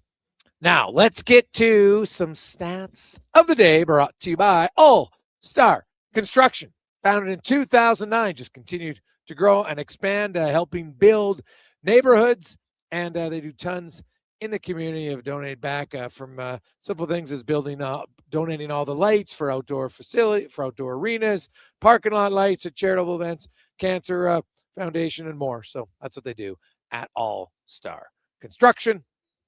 Some stats for you today to get to when the NHL playoffs begin this season. All time already, the Edmonton Oilers have some of the most productive players all time. Connor McDavid comes in. He has 150 points in 96 games. Tonight's game 97. Could 97 have something planned special for game 97? Who knows? But he's currently tied with Stan Mikita for 31st most points in NHL playoff history. Let's just say he's going to get at least 10 points. Probably agree to that. Mikita's at 150. Larry Murphy's at 152. Adam Oates is at 156. Brad Marchand's at 158 in 180 games. And Claude Lemieux's also at 158 in 234 games. So McDavid moves past all of them. Then you get to the next round, Gordie Howe, Mike Bossy, Al McInnes, Dennis Potvin. These are the type of guys that McDavid is going to be passing. Leon Draisaitl, currently tied with Corey Perry at 42nd most points in playoff history. Both have 141. Perry's played 238 games. Draisaitl's played 96. So his points per game is just a tad higher. Almost twice as high as Corey Perry, who's had a really good playoff career. But that just shows you how good. Draisaitl's going to pass Chelios, Robinson, Pavelski, Ron Francis, Mike Modano, Alex Ovechkin this season and more. So, and then he'll just keep going up the list. Evan Bouchard, amongst all-time defensemen, is 25th in points. He's second in points per game behind only the great Bobby Orr. But Evan Bouchard, his 81 points in 25 games, as I mentioned, is 25th most all-time. Charlie Huddy right in front. Cale Makar is 4 points up on Bouchard. He's played 80 games. Bouchard's played 75. Bouchard just slightly ahead in points per game. So those two consecutively this year, a lot of people think Edmonton and Colorado might meet in the third round. And, the winner of that's likely going to be the guy who ends up in the top. If I look at their points this year, they get 15 or so points. These guys are going to be around the top 15 mark all time by the end of this year. Pretty impressive by those two young offensive defensemen. The Edmonton Oilers players making their playoff debut tonight for Edmonton. Matt Savoy, Colton Dach. Guys making their playoff debut for the Oilers include, of course, Jack Roslovic, Dickinson, Dach, but it's his first NHL game. Connor Murphy, first time in the postseason for him with fans. Connor Ingram, this will be his fourth playoff start tonight. If you look at Edmonton, they've faced the Ducks a few times in the NHL playoffs. They beat them in 2006. Then they lost to them in 7 games in 2017. Remember, they were up 2-0 in that series. I know that's the infamous goalie interference goal that Oiler fans hate, but that rule obviously has changed now. And players, I don't think there was actually, in 2017, the players on the Ducks, none of them are here anymore. Is there a rivalry between Edmonton and Anaheim? I don't think so. Could there be a rivalry after one period? Yes, that's what's great about the playoffs. As much as people talk about Gudas, I'd say keep your head up for Jacob Trouba. That guy can hit, and he can hit hard, and he plays way more minutes. He plays with Jackson Lacombe. He's going to be on the ice. That's the guy you got to make sure that you are aware of if you're the Edmonton Oilers. The Ducks, Vial in the bottom on their fourth line. He's a very physical player. He's somebody the Oilers, I think, need to be aware of a little bit when he's on the ice. Now, I mentioned Trouba and Gudas. Those guys have 164, 143 points or hits, respectively. But Mason McTavish, the youngster Beckett Seneca, those guys are probably the two outside of Ross Johnson, who's not playing. Those are the two most physical forwards of the Ducks. For the Edmonton Oilers, obviously, Vasily Podkolzin, 242 hits this year for Podkolzin. Frederick at 193 amongst the forwards. Then it drops down. Darnell Nurse's third at 137. Now, Zach Hyman. Zach Hyman had 56 hits in 58 regular season games. But as you know, Zach Hyman in the playoffs, much different. Much different. Last year, Hyman had 111 hits in 15 games. 15. Guy was hitting everything that moved. It was basically averaging 7 hits per game. in the playoffs. And then he would have set the NHL record, would have crushed it if it wasn't for the unfortunate injury against the Dallas Stars. But you look for Hyman, you look for Podkolzin. Two guys in the Edmonton Oilers have been very physical as of late, Trent Frederic and Colton Dach. Now, it's the playoffs. I've seen a lot of people talking, hey, the Oilers' fourth line, how much are they going to play? Well, here's the thing. They might not play that very much, but when they play, you got to make an appearance. You got to make it known. AJ Greer, Johan Gadjevich, those guys, they played 16 games each. They had 63 and 53 hits, but their hits per 60 were like, when they were on the ice, they were just a wrecking ball. They only averaged like 8 minutes a game, but they made it count. And so Frederic and Dach, it's hard. Don't get me wrong, man. I have all sorts of respect for players who can contribute in limited minutes. It's extremely hard to do. You're sitting there waiting, and you got to go for like 35 seconds, just, balls to the wall, and then you come back and might sit down for 5 minutes. It's a hard job. And the guys who buy into that job, AJ Greer is very effective for Florida in the role that he played. And really kind of that's how I see Dach and Frederic. I think the coach would like to get him into it. The Oilers games overall don't have as many power plays, so you can rotate your lines a little bit more. I think a lot of it will depend on, hey, when the Oilers are leading, probably can rotate your lines a little bit more.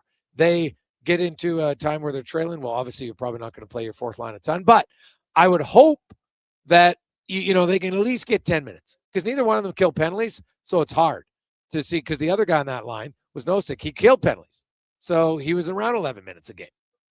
And that's what Frederic is at. So I know there's been lots of talk about Frederic and Szymanski, and there's lots of people who feel, well, not lots. There's some who feel, oh my God, it's a terrible decision. You should be playing Szymanski. Well, here's the thing. So let's just, if you want to look at the whole season, of course, but I can look at the whole season of a lot of Oilers players' numbers, not that good. So since things turned around, you look at, now this is just 5-on-5. This is not including penalty kill, but at 5-on-5, their last 10 games. Henrique outshooting opponents 42-32, goals, 4 goals against, or 3-3, and his expected goals for is 4.45 to 3.79. Szymanski's been outshot 35-44, even in goals for against, and his expected is slightly below 3.36 to 3.69. Then you throw in face-off wins, you throw in penalty killing. That's why Adam Henrique's playing. This is not a coach who, he never gives young players a chance. Like, you can't say that and then look and say, oh, who's on McDavid's first line tonight? Oh, geez, is that a rookie? Oh, yes, it is. It's Matt Savoy. So don't say the coach doesn't like young players. Okay? He really likes Josh Szymanski. He has praised the guy all year long. But Adam Henrique's a veteran. Adam Henrique has played better down the stretch, and he's a better face-off guy, and he's more in their penalty kill. And ask Tampa Bay if penalty kill matters. Like, I chuckle, people say, oh, penalty kill doesn't matter. What do you mean it doesn't matter? You're on the penalty kill. Tampa Bay lost the game because of their penalty kill's inability to stop on Charles' power play. That was the difference. They only gave up 1 goal 5-on-5. Slavkovsky had a hat trick on the power play. Never say the power play doesn't matter. Matters massive. The percentage of goals to the minutes played is infinitely higher than 5-on-5. Infinitely high. So I understand why Henrique. Now, the other thing is to remember, Kasperi Kapanen, 2025. Connor Brown, 2024. You know what they have in common? Neither one of them started the NHL playoffs. They both came in. Brown didn't come in until the second round. Same with Kapanen. But when they came in, man, they made a big impact. And so regardless of who's starting, right? Szymanski might not be in game 1. Max Jones, he's probably going to be eligible to come into round 2. When those guys get an opportunity, because the odds of Edmonton playing with just 12 forwards and just 6 defensemen for the entire playoffs is pretty unlikely, right? We know that. It's unlikely. So you're going to need depth. You're going to need other guys to step up. And I'm not so concerned at all about the Oilers' depth. My one concern would probably be on the back end. And I think you might, if the Oilers have an injury on the back end, depending on who it is, that, like, if it's Wallman or Emberson and you bring in Stastny, I think we could see an Edmonton situation in their top 4 that was very similar to Chicago, like the 2010 Stanley Cup final that had Chicago and Philadelphia. Like, look at the defense. They basically, each team went with 4 D-men, right? Duncan, Keith, Seabrook, Jarmelson, and Campbell, right? And then Philadelphia. Well, my goodness, I got to look it up here, going off memory, but like Chris Pronger, Timonen, Carl, Coburn, yeah, like, so those are their top 4. Every one of them played 25 minutes a night. Lucas Krajicek, he played 10 minutes a night, and then Ryan Perrant and Oscar Bartulis, they split the other 24 games, and they averaged 728 and 644 as defensemen, right? It happens. And so for the Oilers, if their top pair is going, I won't be, their top 2 pairs, I should say, like Connor Murphy, Darnell Nurse, I won't be shocked if those guys, if you're going to play. It was actually the 2015 Hawks that was more top-heavy with Keith, Seabrook, Jarmelson, and Onduya. Keith played 31 minutes a game that year. Seabrook was 26, Jarmelson was 26, and Johnny Onduya was 24. There's a few games they had 7 defensemen, and they didn't play very much. Kimmo Timonen played 8 minutes. Michael Roosevelt did play 17 minutes, but he didn't even play in half the games. He only played in 10 out of 24. So teams have won the cup loading up with it. It's playoffs, man. If you got guys going, and that's why I'd heard earlier some suggestions of, well, Wallman and Emerson, you got to split them up. What are you talking about? No, you don't. You're not going to split them up. All that's going to happen is they're going to play less. You're not going to split them up to weaken one of your top 2 pairs. It's not happening. So if that pair, they just got to play better. To me, it's just that simple. So there you go. Some stats of the day brought to you by All-Star Construction. When we come back, Mark Spector will join us. We also got Cam Tate. We're going to hear from Joe Quinn. We'll also hear more from Chris Knobloch, Zach Hyman, who is ready to go. And trust me, as he should. Because I'll be honest, I was a little surprised. But, hey, Zach, you led the NHL in hits, but then you got injured. Would you hit less? And I'm like, he didn't get injured on a hit. Why the hell would you ask him that? He got injured on a freak play that didn't even look like a bad hit in open ice from Marchment. Why would Hyman for a moment think I can't hit? So, no, I expect Zach Hyman to be very physical tonight. Doc and Frederick right behind him. Pod Colson, same thing. Let's get to Connor Halley and a Sports 1440 update brought to you by Northgate Chevrolet Buick GMC. And, man, the weather is nice. Now it's Corvette season. Maybe you want to get not only a Corvette, maybe one with a rag top. Ooh, check it out. NorthgateGM.com. The Sports 1440 update. Game day, Oilers Ducks down at Rogers Place game, one of their best of 7. Pre-game coverage coming your way immediately following the Jason Gregor Show with Andrew Walker, Donovan Paulson, and Landon Ferraro. Elsewhere, you got Flyers, Penguins, Canes, Senators, and the Wild take on the Stars, Minnesota, Carolina, Philadelphia, all leading those series 1-9. In the association, Victor Wembanyama, the first unanimous NBA Defensive Player of the Year since the award's inception way back in 1982. On the court, the Raptors trying to even up their series with the Cavaliers. That one gets going shortly. Later, you got Knicks and Hawks, with the Timberwolves taking on the Nuggets, Denver, and New York, leading each of their series. And in the majors, Toronto down in Anaheim to take on the Angels. First pitch, 7:38. A couple games going on right now. Astros on top of the Guardians, 2-1 in the third. Meanwhile, the Rays trail the Reds 2-0 in the bottom of the first. Marlins, Cards, Braves, Nationals, both scoreless. Coming up in hour 4 of the Jason Gregor Show, we'll be joined by Mark Spector of Rogers Sportsnet, and we'll hear the latest edition of Cam Tate's 2-minute warning. I'm Connor Halley. This has been a Sports 1440 update. Sports 1440 in West Edmonton Mall and Wetaskiwin. CKJR is a Stingray radio station. Download the free Radio Player app and listen wherever you go. One app, triple the action. Play Alberta is proof that good things do come in threes. Whether you're into playing any of our exciting casino games, betting on your favorite professional sports teams from around the world, or buying into Canada's biggest lotteries, Play Alberta is the province's only app to do it all. Download today and discover a new way to play. Must be 18 plus to play. If you gamble, use your game sense. Legacy Heating and Cooling is the #1 heating and cooling company for people who want heating and cooling, because you'll save a bundle by bundling. Then you can use hot, cold, Come on, thermostat, do what you're told. Turn up the heat, turn up the cold, to the vents start pushing out tornadoes. Bundle my furnace with some AC. Gonna get a deal from Legacy. Oh, yeah. Save a bundle when you bundle your new furnace and AC from Legacy today. Plus no payments and no interest for 1 year. That's how you build your legacy. Legacy Heating and Cooling. Well, get ready for a silly hockey fans. Your partner in power just skated onto the ice. EWEL.ca, the new e-commerce website for electrical wholesalers Edmonton, is ready for the power play 24/7, 365. UL skates to where the puck will be in 5 years. Now that's forward thinking. Killer selection, slamming products from the best brands, and legendary service. Don't sit on the bench. Get your account today at EWEL.ca and win that project. Plug into your partner in power. Get an EWEL.ca account today. Nothing beats getting a deal at McDonald's. Why? Because you get a deal now. And a deal later. Redeem an offer from the latest mailer or the McDonald's app and dig into instant savings. Plus, you earn points towards Free McDonald's. Now that's what I call a double whammy of deals. Why does that keep happening? Deals sent right to your door. Check your mailbox for the latest McDonald's mailer loaded with delicious value. For a limited time at participating restaurants in Western Canada. Ever had a problem returning auto parts? At Ed's Auto Salvage in Westlock, we do things differently. Hi, it's Lisa, and we're proud to offer one of the best return policies in the business. When you shop with us, you buy with confidence, knowing that if it doesn't fit or if it's not the right part, we'll make it right. For nearly 50 years, Ed's Auto Salvage has helped Alberta drivers save money, stay on the roads, and shop stress-free. Trust the team that stands behind every part we sell. Visit us at edsautosalvage.com.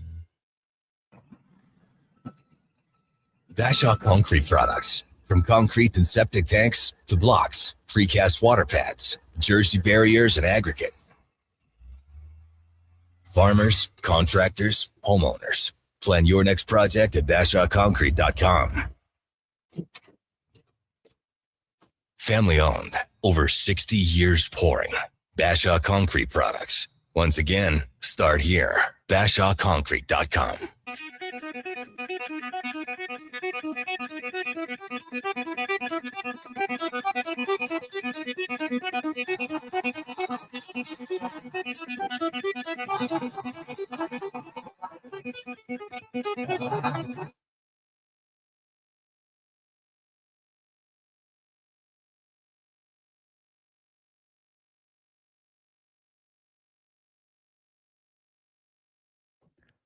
Portions of this hour brought to you by 01 Athleticare. Injuries don't wait, and neither should you. 01 Athleticare offers one-stop access to doctors, x-rays, and casting. It's expert musculoskeletal care covered by Alberta Health right in West Edmonton Mall. Move from injury to recovery. Book now at 01.ca. That's ZERONE.ca. The Jason Gregor Show, the best of Edmonton sports talk and beyond. This is Sports 1440. Presented by PlayAlberta.ca, Alberta's only regulated online gambling website.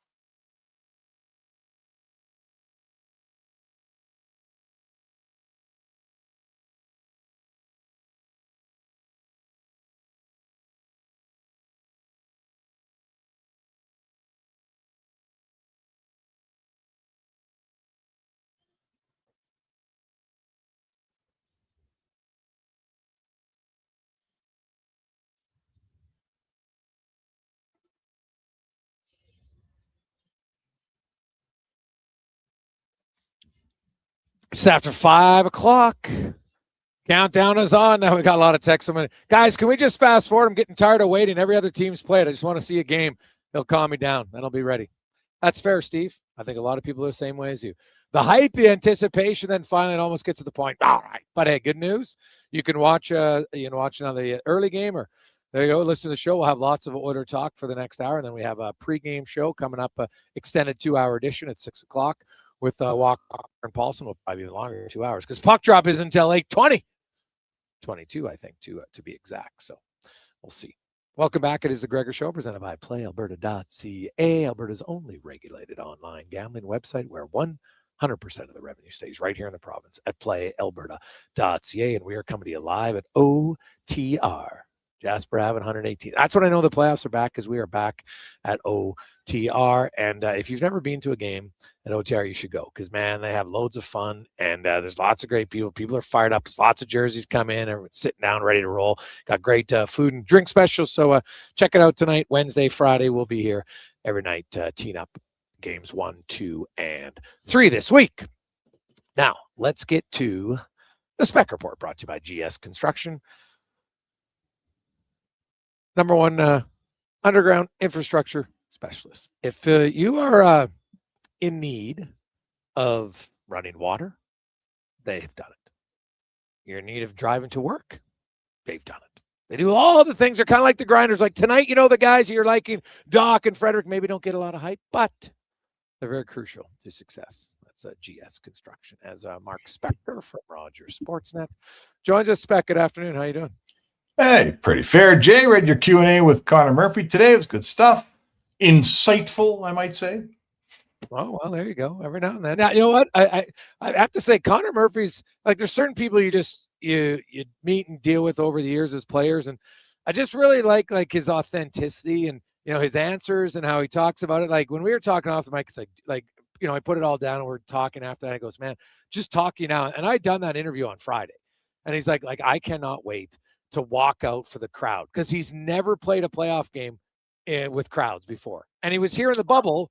Right. And he goes, like, it's completely different. Like, he remembers, and you were there, Spec. I was there. First of all, it was the coldest time I've ever been in the rink because there was no one in there. But like, you could hear everything. And like, when guys would block a shot, guys on the bench would try to cheer, but it didn't do anything. And for a guy like Connor Murphy, he says, hey, like, now you have a big hit or you have a big block shot.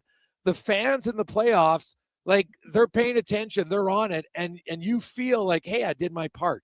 Like, obviously, you'd love to score a goal. And he kind of joked about it. He goes, man, I don't know what I'd do if I'd score a goal. I'm not used to scoring a goal, but the crowd excitement of it. And then his dad, Gord, who, of course, played in the NHL and played for the Panthers, been to a cup final. And his mom, like, Gord's been coaching a long time, assistant coach in the NHL for basically the last 2 decades.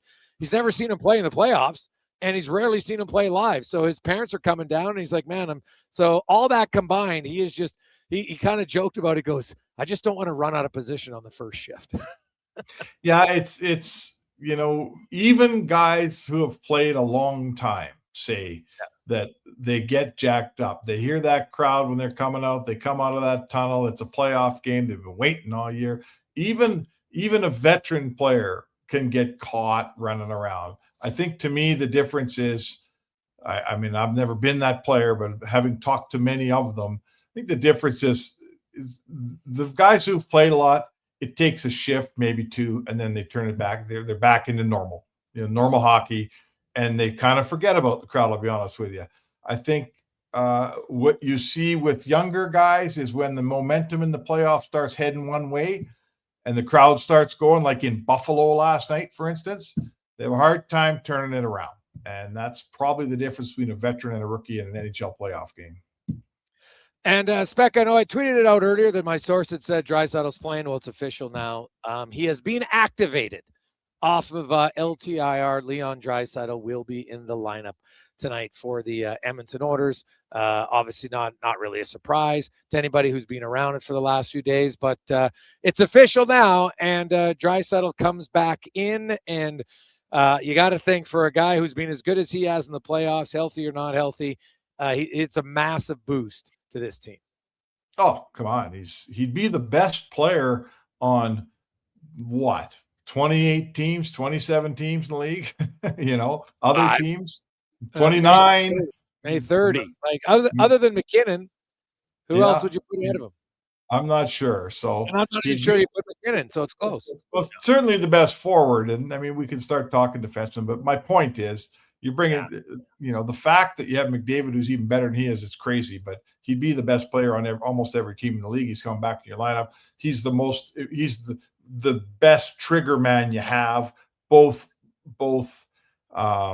regular strength and on the power play. He's a total leader inside that room. He's been through this thing all the way with everybody. He's a massive part of what they do here. Like, there's just everything good for the Oilers having this guy back in their lineup.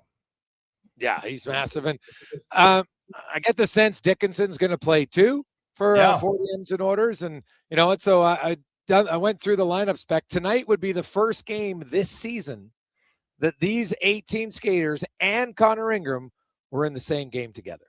The 18 forwards did play one game against Carolina, and Tristan Jarry was the goalie that night. But then after that, either Henrique, Dickinson, Nugent Hopkins, Doc, Draisaitl, I can't remember who else missed games due to injury. Emerson, other guys. So it's this is when they say, hey, this is like the optimal lineup for the Oilers. they're actually factual. I think it's the optimal lineup for the Edmonton Oilers tonight. Yeah, it's their best for sure. It's their best 20 guys, let's say. You can haggle over some things. Can Szymanski play a position over another guy? Yeah, maybe, but whatever.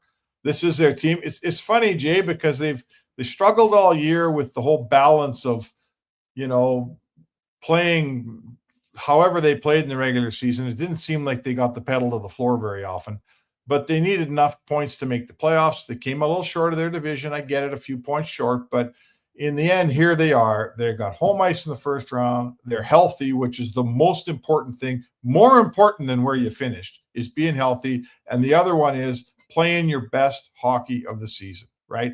It doesn't matter anymore what teams played like in January and December and November. All it matters is those months might have got you home ice advantage, but if you're not playing any good now, home ice advantage will not overcome the fact you don't have your game. And right now the Oilers have their game, and it can only go north from here, I would think, and they got all their players. So really, that's all an Oiler fan can ask for. The Anaheim Ducks, young team, big team, skilled team. They can score, no question. The regular season games against the Oilers, they average between the two of them 9 goals a game. There's 27 goals in 3 games. So, they can play up tempo. But Joe Quenneville, you were there today, Spec. He's like, hey, we got to try to slow down this Edmonton team. I'm just not sure. You're going to want to try it, but it's hard to learn to play defense. Ekholm even mentioned it today. Hey, I asked him about their final 10 games. Well, it's between the years. When you know how to play it, then you got to do it. And I'm just maybe the Ducks can flip the switch. I'm just not. I think it's too hard for a young team who struggled with it all year long to suddenly think they're going to be able to play a 7-game series and play good defensively every night. Yeah, they've been a 4-3, 5-4 team all year. They've trailed, Jason, for most of the year. They set a team record for comebacks in the third period this year, which is awesome. But all it means is you're behind every night in the third period. And in the playoffs against good defensive teams, those comebacks are few and far between. You might get one, but you're not winning 4, trailing in the third period all the time. So that's something that you can't live that way in the playoffs. I would say to you that their last regular season game they needed to win, they won 5-4 with a power play goal with a couple minutes left. It was more run and gun against Nashville. So I do believe that style of play, the Oilers will eat that alive. The Oilers have been that team that had to remember not to run and gun and figure out how to play proper defensively. They've been there. They've passed that test now for a few years. If Anaheim thinks that they can run that kind of hockey past, what do they say? You can't bleep a bleeper. The Oilers know that routine. The young guys that skate, play. You try that in Edmonton, it's probably going to bite you. Yeah, the Anaheim Ducks had a lead after the first period 19 times this season. They won 5 of those. That's it. They're right. They trailed lots. They only scored first in 33 games this season, which, people, okay, but the only teams less were Philly, Vancouver, each at 32, and Nashville at 31. And even then the Ducks, they only won 22 of 33 games. So they just, they're a team that, hey, if you can get up on them, they don't wilt, but playing from behind in the playoff spec, if you're down 1-0, you don't want to panic. But as a young team, I wonder if you panic and suddenly a guy, tries to leave when he shouldn't leave, and suddenly now you're giving up an odd man rush the other way, and boom, now suddenly it's 2-0. And I think that's what Edmonton scoring first, I think, is vital in every series, obviously. But I think against this Ducks team, if you can get them having to try to chase the game, that's going to be a massive advantage, because they'll take some, in a 1-0 game, you shouldn't take that many risks early, but some teams just inherently start to do it, especially when they're young. Yeah, especially when they're young. The Oilers have learned, and I know this year they didn't always play this way, but they've learned it's okay to play a period and not score a goal, right? It's okay to be in a 0-0 game even after 2. They're confident. They got better goals. Anaheim can score. I always say this, if Edmonton and whoever they play split up minimal scoring chances in a low event game, my money's on Edmonton, because Edmonton has a couple guys that score better than everybody else does. So the Oilers are confident that if it's low event hockey, no problem, we can win. If it has to be high event hockey, they can win that too. So I suggest that the Ducks have learned they win at high event hockey. I don't know how much low event hockey they've won at, and everyone of our listeners who's been watching playoff hockey here for a long time realizes the events go south in the playoffs. Good teams play lower event hockey in the playoffs, and they win at it. Maybe Anaheim could do it, but I don't think they've done that yet, have they? Not consistently. You do have to win both ways. Like, look at Florida. Look at how high scoring their games were in the Stanley Cup final last year against Edmonton, right? They scored 5 and 4 goals almost every game. So you're right. You can't do it if you have to. But then you have to hope that your goalie can make a key save. And that comes down to Connor Ingram tonight. We had Kevin Woodley did a great breakdown of Ingram and Dostal, strengths, areas that maybe teams will commit to. And he said, hey, Ingram's not the most dynamic goalie. He's not Vasilevsky. We're not going to see the splits across crease. That's not what he does usually, but he's very good positionally. And you hear Matthias Ekholm on and off the record talk about him. Ingram's just his calm demeanor, except after shootouts, is really what seems to kind of he's a low maintenance guy, Spec, and he's kind of, hey man, hockey's not the most important thing. And it's refreshing to hear someone say that. And I think it maybe puts things into perspective for some people, even his teammates. Yeah, absolutely. He's a pretty interesting cat. I've over the many years, we've dealt with lots of guys who have come out of that program and guys who've had issues in their lives and off the ice and things like that. I think of Brant Myers. He was always very open, and I think he almost wanted to talk about it. This guy's kind of the same. He brings up his OCD, travails as often as I would. When we speak, if I've talked about it with him 10 times, he's brought it up 5 or 6 of them. So he's happy he is who he is, man. He's not sweeping anything under the rug. I'm not talking about that. He's very open, and he's just a very regular guy. If you just saw him on the street, the guy could be he doesn't act like an NHL guy, even in an NHL room, man. He's like he could be a plumber or a pipe fitter or whatever, He's just a regular cat from Saskatchewan. I quite like him as a person. And I think as a goaltender, what's not to like? And, his game's been going north, Jay. His game is consistently getting better. Why should it stop now? Can it not get better in the playoffs? There's no law that says this is how good he is. He might get better yet. I'm not going to put any restraints on him. Yeah. It's totally fair. Looking at the Doc Frederick line and what they've done lately, I think they're going to have to continue doing it, Spec, but they might be doing it in less minutes, right? I'm not sold that they're going to get 11, 12 minutes here. We'll see. Fourth lines generally don't, and do you want to, the fourth line of Anaheim with Viel, Wash, and Moore, do you want to engage with that? Does Knobloch want to put that fourth line out against their fourth line? If Viel's looking for a scrap, do you want Doc on the ice or do you not want him on the ice? And maybe you say, I don't want Anaheim to get that kind of energy they're looking for. I'm not sure how Knobloch will coach that, but if Anaheim wants to mix it up, the Oilers are tougher now than they used to be. I'm good with that. If that's where the game goes, the Oilers can defend themselves. They got tough guys. Oh, yeah. No. I think they can defend themselves for sure. I'm just saying that it's I know there's been lots of talk about Gudas, and I understand it, but I'll say that if you're Chris Knobloch and they're going to put Gudas out on the ice against McDavid or Draisaitl, you're like, yes, please, because that's their third pair. And you'll take him and Hines, who's got 6 NHL games experience. That's when we look at Chris Knobloch, I know he said he's not going to be looking and chasing matchups. I don't expect him to chase them. But I think there's going to be select times when you're the home team with last change that you're going to be trying to get one of your top 2 lines out against their third pair. At least in the over the course of the night, Spec, 2-3 minutes each line, right? That we're talking 3-4 shifts. I think that's very realistic. Well, the beauty of having McDavid and Draisaitl on separate lines is it's harder to hide the Gudas Hines 100% pairing from both those. They might be able to hide him. Quenneville might be able to hide him from McDavid, but he's not going to hide him from both McDavid and Draisaitl. So that's a problem. And I would say an old cat like Gudas, he's slowing down. He's an older guy. He's been injured this year.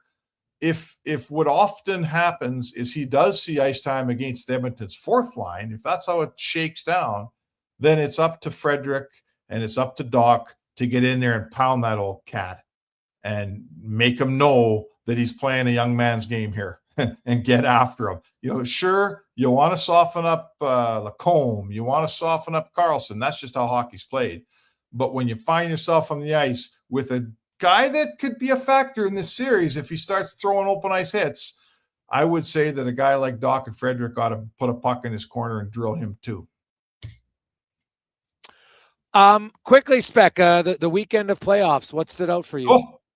Oh man, I wish I'd have been in Buffalo last night. Holy man, did that look like fun. Oh, yeah. Like the energy. Poor Ray Ferraro, he's screaming at the top of his lungs just to give do his job. I love Slav. I haven't seen a guy shoot a snapper like Slavkovsky put past Vasilevsky in overtime. Like, holy man, what a rocket of a shot that was. Like that tall kid, and he leans on that stick. Whoo, can he rifle it? So that was pretty cool. I enjoyed both of those. I thought, Vegas beat Utah last night, but I liked Utah in that game. I really did. I thought, they were close to having that game, and they're quicker. For sure, they're quicker. If they could find a way to not get leaned on quite as much, because I thought once Vegas started, playing, their big guys played more physical and stuff, it helped them to catch up. But I'm not counting Utah out in that Vegas series one bit. How about you? No, I still like Vegas in this series, but I thought Utah would give them a run for it. But hey, Utah had a 2-1 lead going into the third period last night, and you know what? That's one where you're on the road in game one and you've played really well. You got to put that game away, and they got outscored 3-0 in the final. They did. Right. But you know what? They got a lot to build on. It's their first ever playoff game for a lot of those kids. Yep. They had them for 40 minutes. If Big Bear Tourigny, he's got a lot to work with there with that team, and it's a good, quick team. Oh boy, they're a quick team, and that to me is Vegas's Achilles heel. They're not fast. They do lots of stuff well, man. They got good players and experience. I like Vegas. Don't get me wrong, but they're not fast. And if Utah can exploit that, there might be some runway there. Do you think Sean Durzee's headbutt should be suspension? Remember when Darnell Nurse got suspended for headbutt?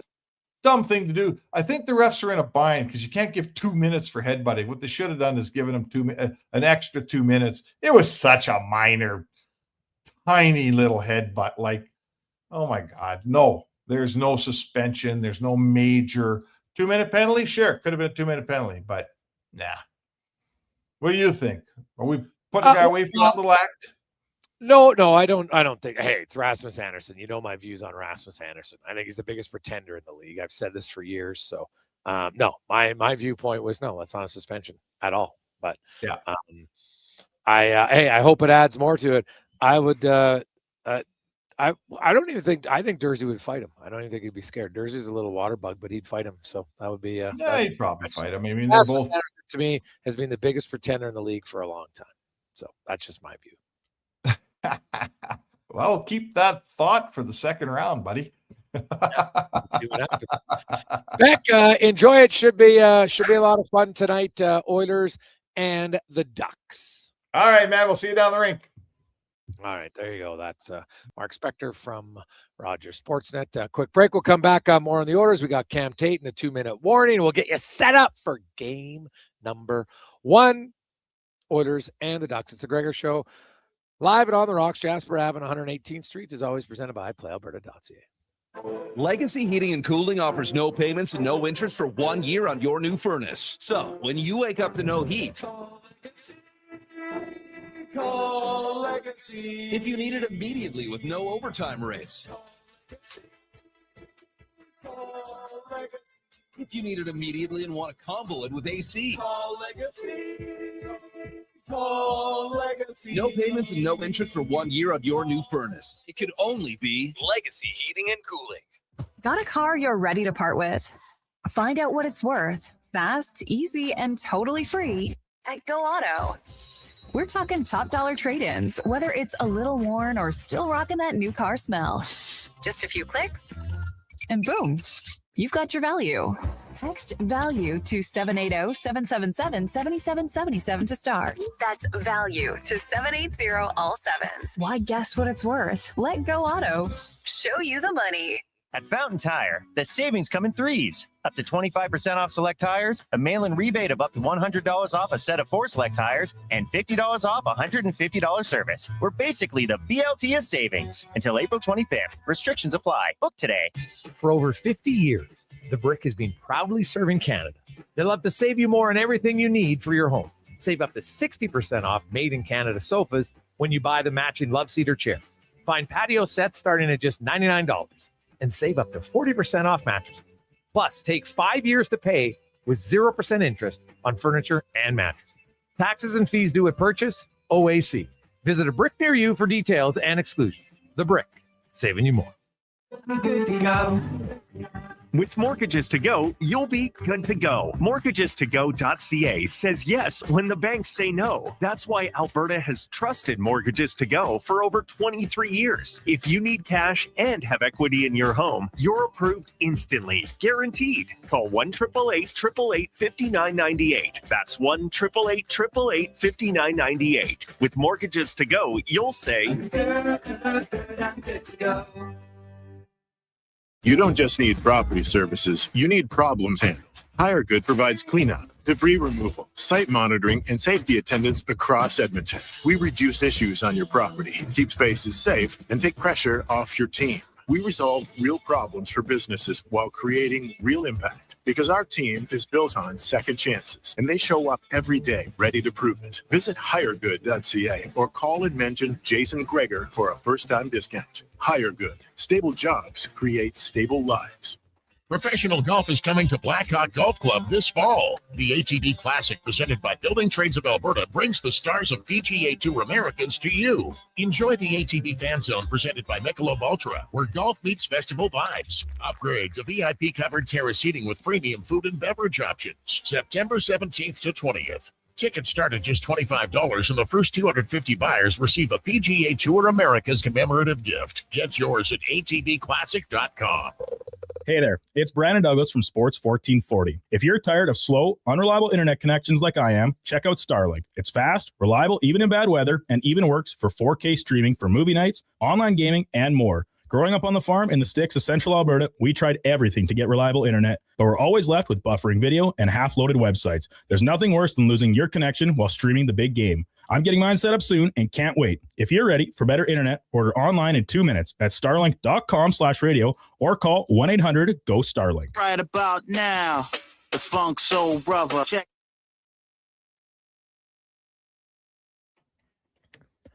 Portions of this hour brought to you by Crystal Glass, your clear choice for residential windows, locally manufactured and installed. Crystal Glass provides a beautiful product and incredible customer services for all of your residential needs. Call 310 Glass or visit crystalglass.ca for a quote. The Jason Gregor Show, the best of Edmonton sports talk and beyond. This is Sports 1440. Presented by PlayAlberta.ca, Alberta's only regulated online gambling website.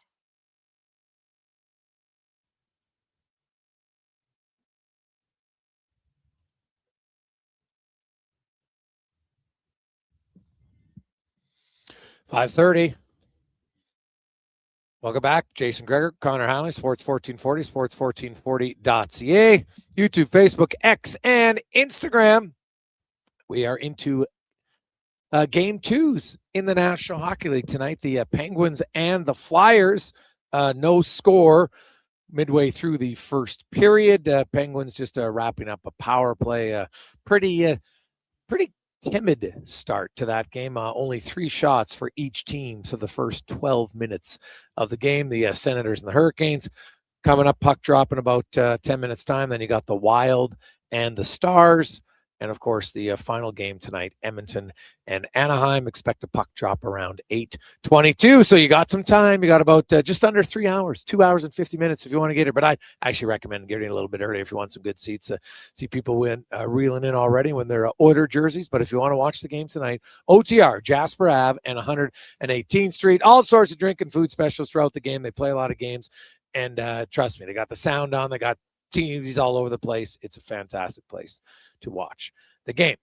And let's get more in the Oilers locker room. We heard from the head coach earlier, but let's hear from Zach Hyman and his thoughts, first of all, on what he feels the challenges the Ducks present to the Edmonton Oilers. Obviously, a young, hungry team. A lot of those guys, their first time in the playoffs, and they have a ton of skill. They score a lot of goals. They're dangerous. So, it'll be a good series. Not giving you much on that one, are they? What about their defensive improvement? Is it focusing? How have they been able to lock in down the stretch? Like I said, it's a long season. It's a long 82-game season.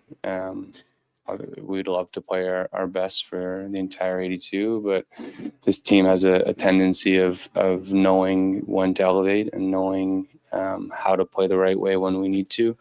And I think we're very good at facing adversity and very good when our backs are against the wall. In those last 10 games, we didn't have a playoff spot secured. We didn't have home ice secured. So it was time to really dial things in and to play to the standard that we want to for an entire season. I like his honesty, right? Hey, you wish you could play that way, that they don't. And no player's ever going to come out and tell you that the games in December, January don't matter, because they do matter. Because if you lose them all, you can't get to the playoffs, right?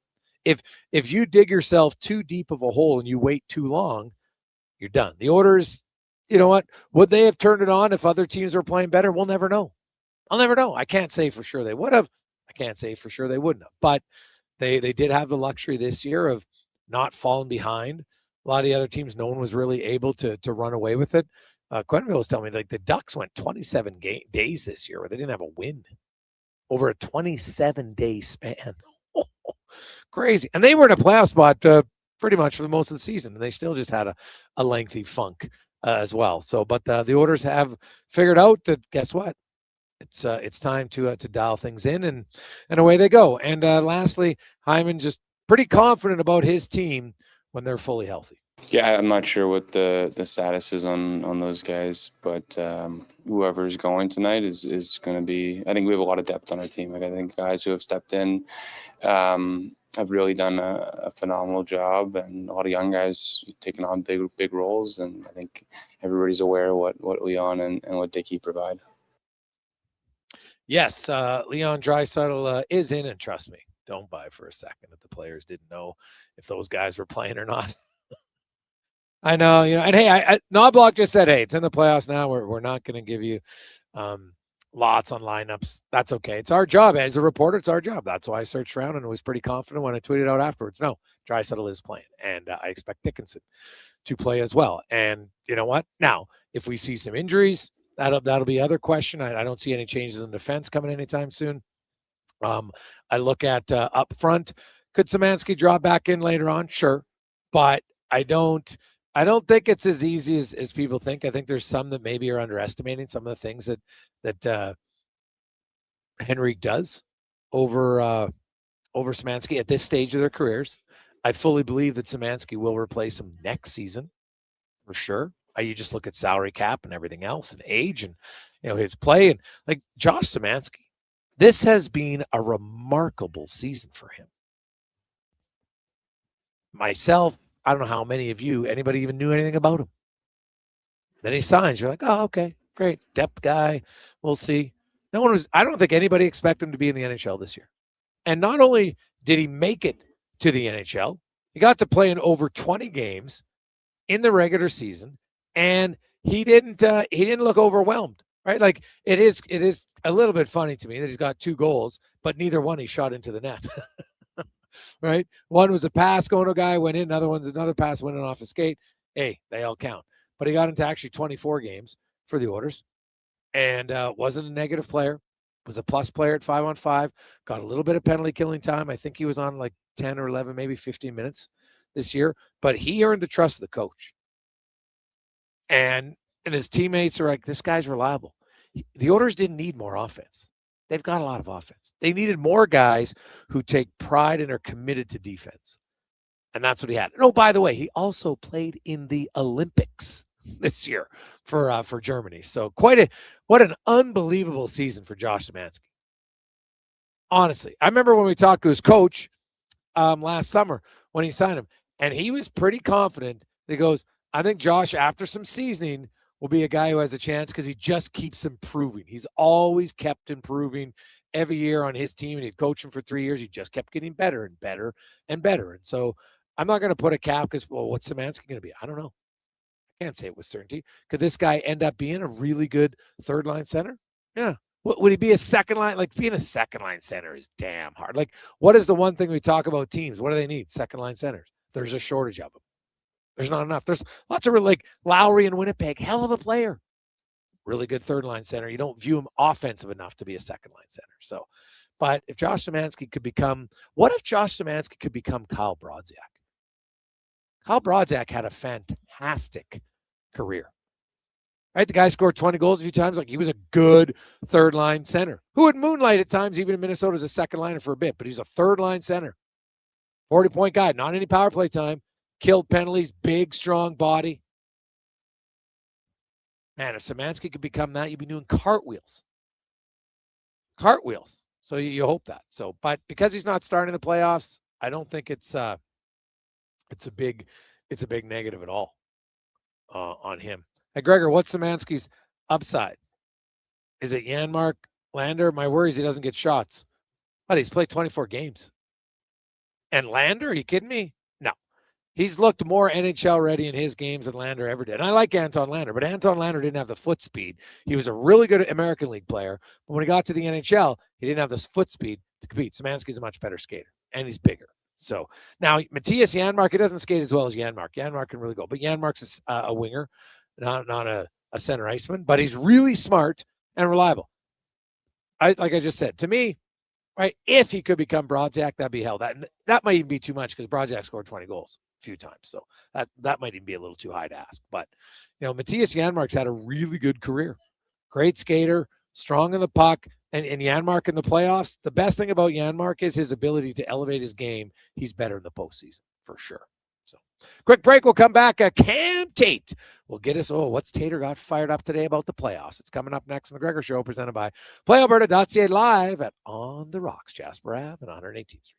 Everything is going to be okay. If you're feeling the weight of too much debt, you have options. I'm Dan McDicken, a licensed insolvency trustee with Faber. Becoming debt-free is possible, and a personal bankruptcy or a consumer proposal will get you there. Schedule your free Faber Focus session at faber.ca today. You'll learn how a consumer proposal will eliminate your debt by paying a percentage of the amount owed without interest. At Faber, we've got your back. At Booster Juice, doing good tastes really good too. From now until April 26th, every purchase of a Mood Booster Ball will help support the Community Booster Fund. So while you're enjoying a Mood Booster Ball made with caramel, marshmallows, and peanut butter, you're also supporting athletics, community, and educational initiatives across Canada. Let's fuel healthy communities together. For more information, please visit boosterjuice.com. Booster Juice, Canadian born, blending since 1999. And here comes Action Electrical Service Team sprinting onto the scene. These are your first responders for any electrical emergency. That's right. With their fleet of service vans and specialized gear, they assess, they service, and maintain electrical lighting and automation systems. They're all about rapid response. Quick diagnostics and repairs to restore power and safety fast. Hire the Action Electrical team to bring home a win for your project. Visit actionelectrical.net.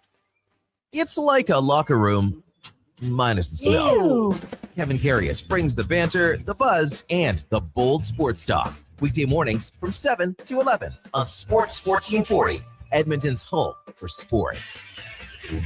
The job isn't done until the last load is hauled, and having a semi-trailer out of commission is not an option. Whether replacing or adding to your convoy, Edmonton Trailer has a huge inventory of new and used semi-trailers, trusted by the gravel, logging, oil field, fluids, and freight industries. Find a trailer right for you online or at one of their 3 locations. For sales, service, parts, rental, and finance, when you're in it for the long haul, Edmonton Trailer. Missioner Allen Auctioneering's Calgary, Edmonton, Winnipeg Public Unreserved Equipment Auction is this Friday at 9 a.m. featuring backhoes, excavators, forklifts, man lifts, wheel loaders, hackers, road reclaimers, skid steers, telehandlers, turf mowers, plus commercial trailers and more. Info at maauctions.com. Welcome back to Nissan Head to Head. Today, we've got Nissan Kicks coming in strong as a leader in fuel efficiency for gas-only CUVs. Some of the other guys respond with a wallet-breaking detour to the pumps. Hats off to Nissan's fuel-efficient Japanese engineering.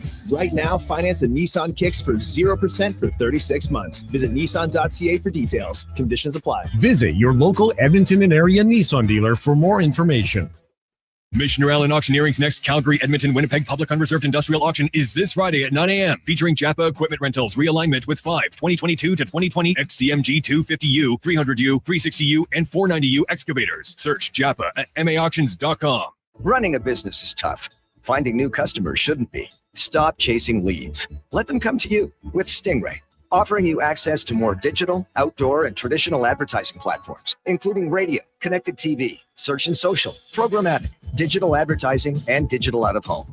So while you're closing the next deal, Stingray is working for you to deliver more leads, more customers, more sales. It's that easy. Get started now at stingraymediasolutions.com and always be closing.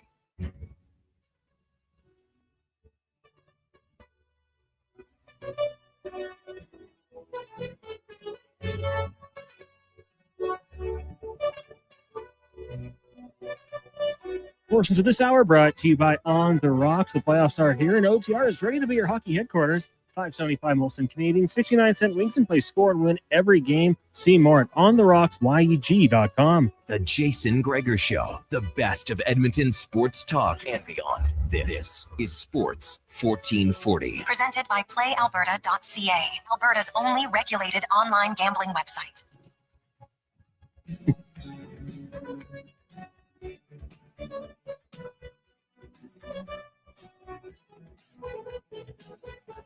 We continue on.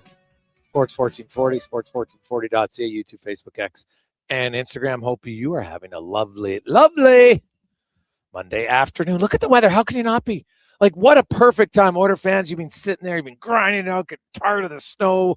And for those of you that like to go to the watch party, couldn't have asked for better tonight because, 19 degrees out there? It's unbelievable. I was walking by the other day and I saw it, and they got the whole thing is all ready. They've obviously learned from previous years into how to do things to make it smooth. I'm sure when I go to the rink, it'll probably already be full. Like, people line up early to get in there. And you know what? Hey, starting to fill up here at OTR, but don't worry. You got some, there's a few tables left to get into. And if you want, you can just call, make a reservations, even easier. Check it out, Jasper Ave and 118th Street. Cons, want to get your thoughts on the Oilers and the Quackers, and your reasons why you think Edmonton could win this series quickly. What would be those reasons? I think for a quick series wrap-up, it would be the Edmonton Oilers offense and just how good they can be, obviously led by Connor McDavid, Leon Draisaitl, and company. And then we know they can play that smothering defense. So if they can do that first couple games here, then I see no reason why it wouldn't be a shorter series. Now, people can look back and say, in a 5 or 6 game span, we've seen the Oilers collapse defensively and just not have it. So maybe it gets extended to a little bit longer because of that. But I think, Gregor, just the way the Edmonton Oilers have shown in the past that they can smother you defensively, they can get into shooting lanes, block shots, coupled with having 2 of the best offensive players in the world, the most productive defenseman, adding Zach Hyman in there as well. Nuge, Rostovic, Matt Savoy, I think, is going to have a big playoffs.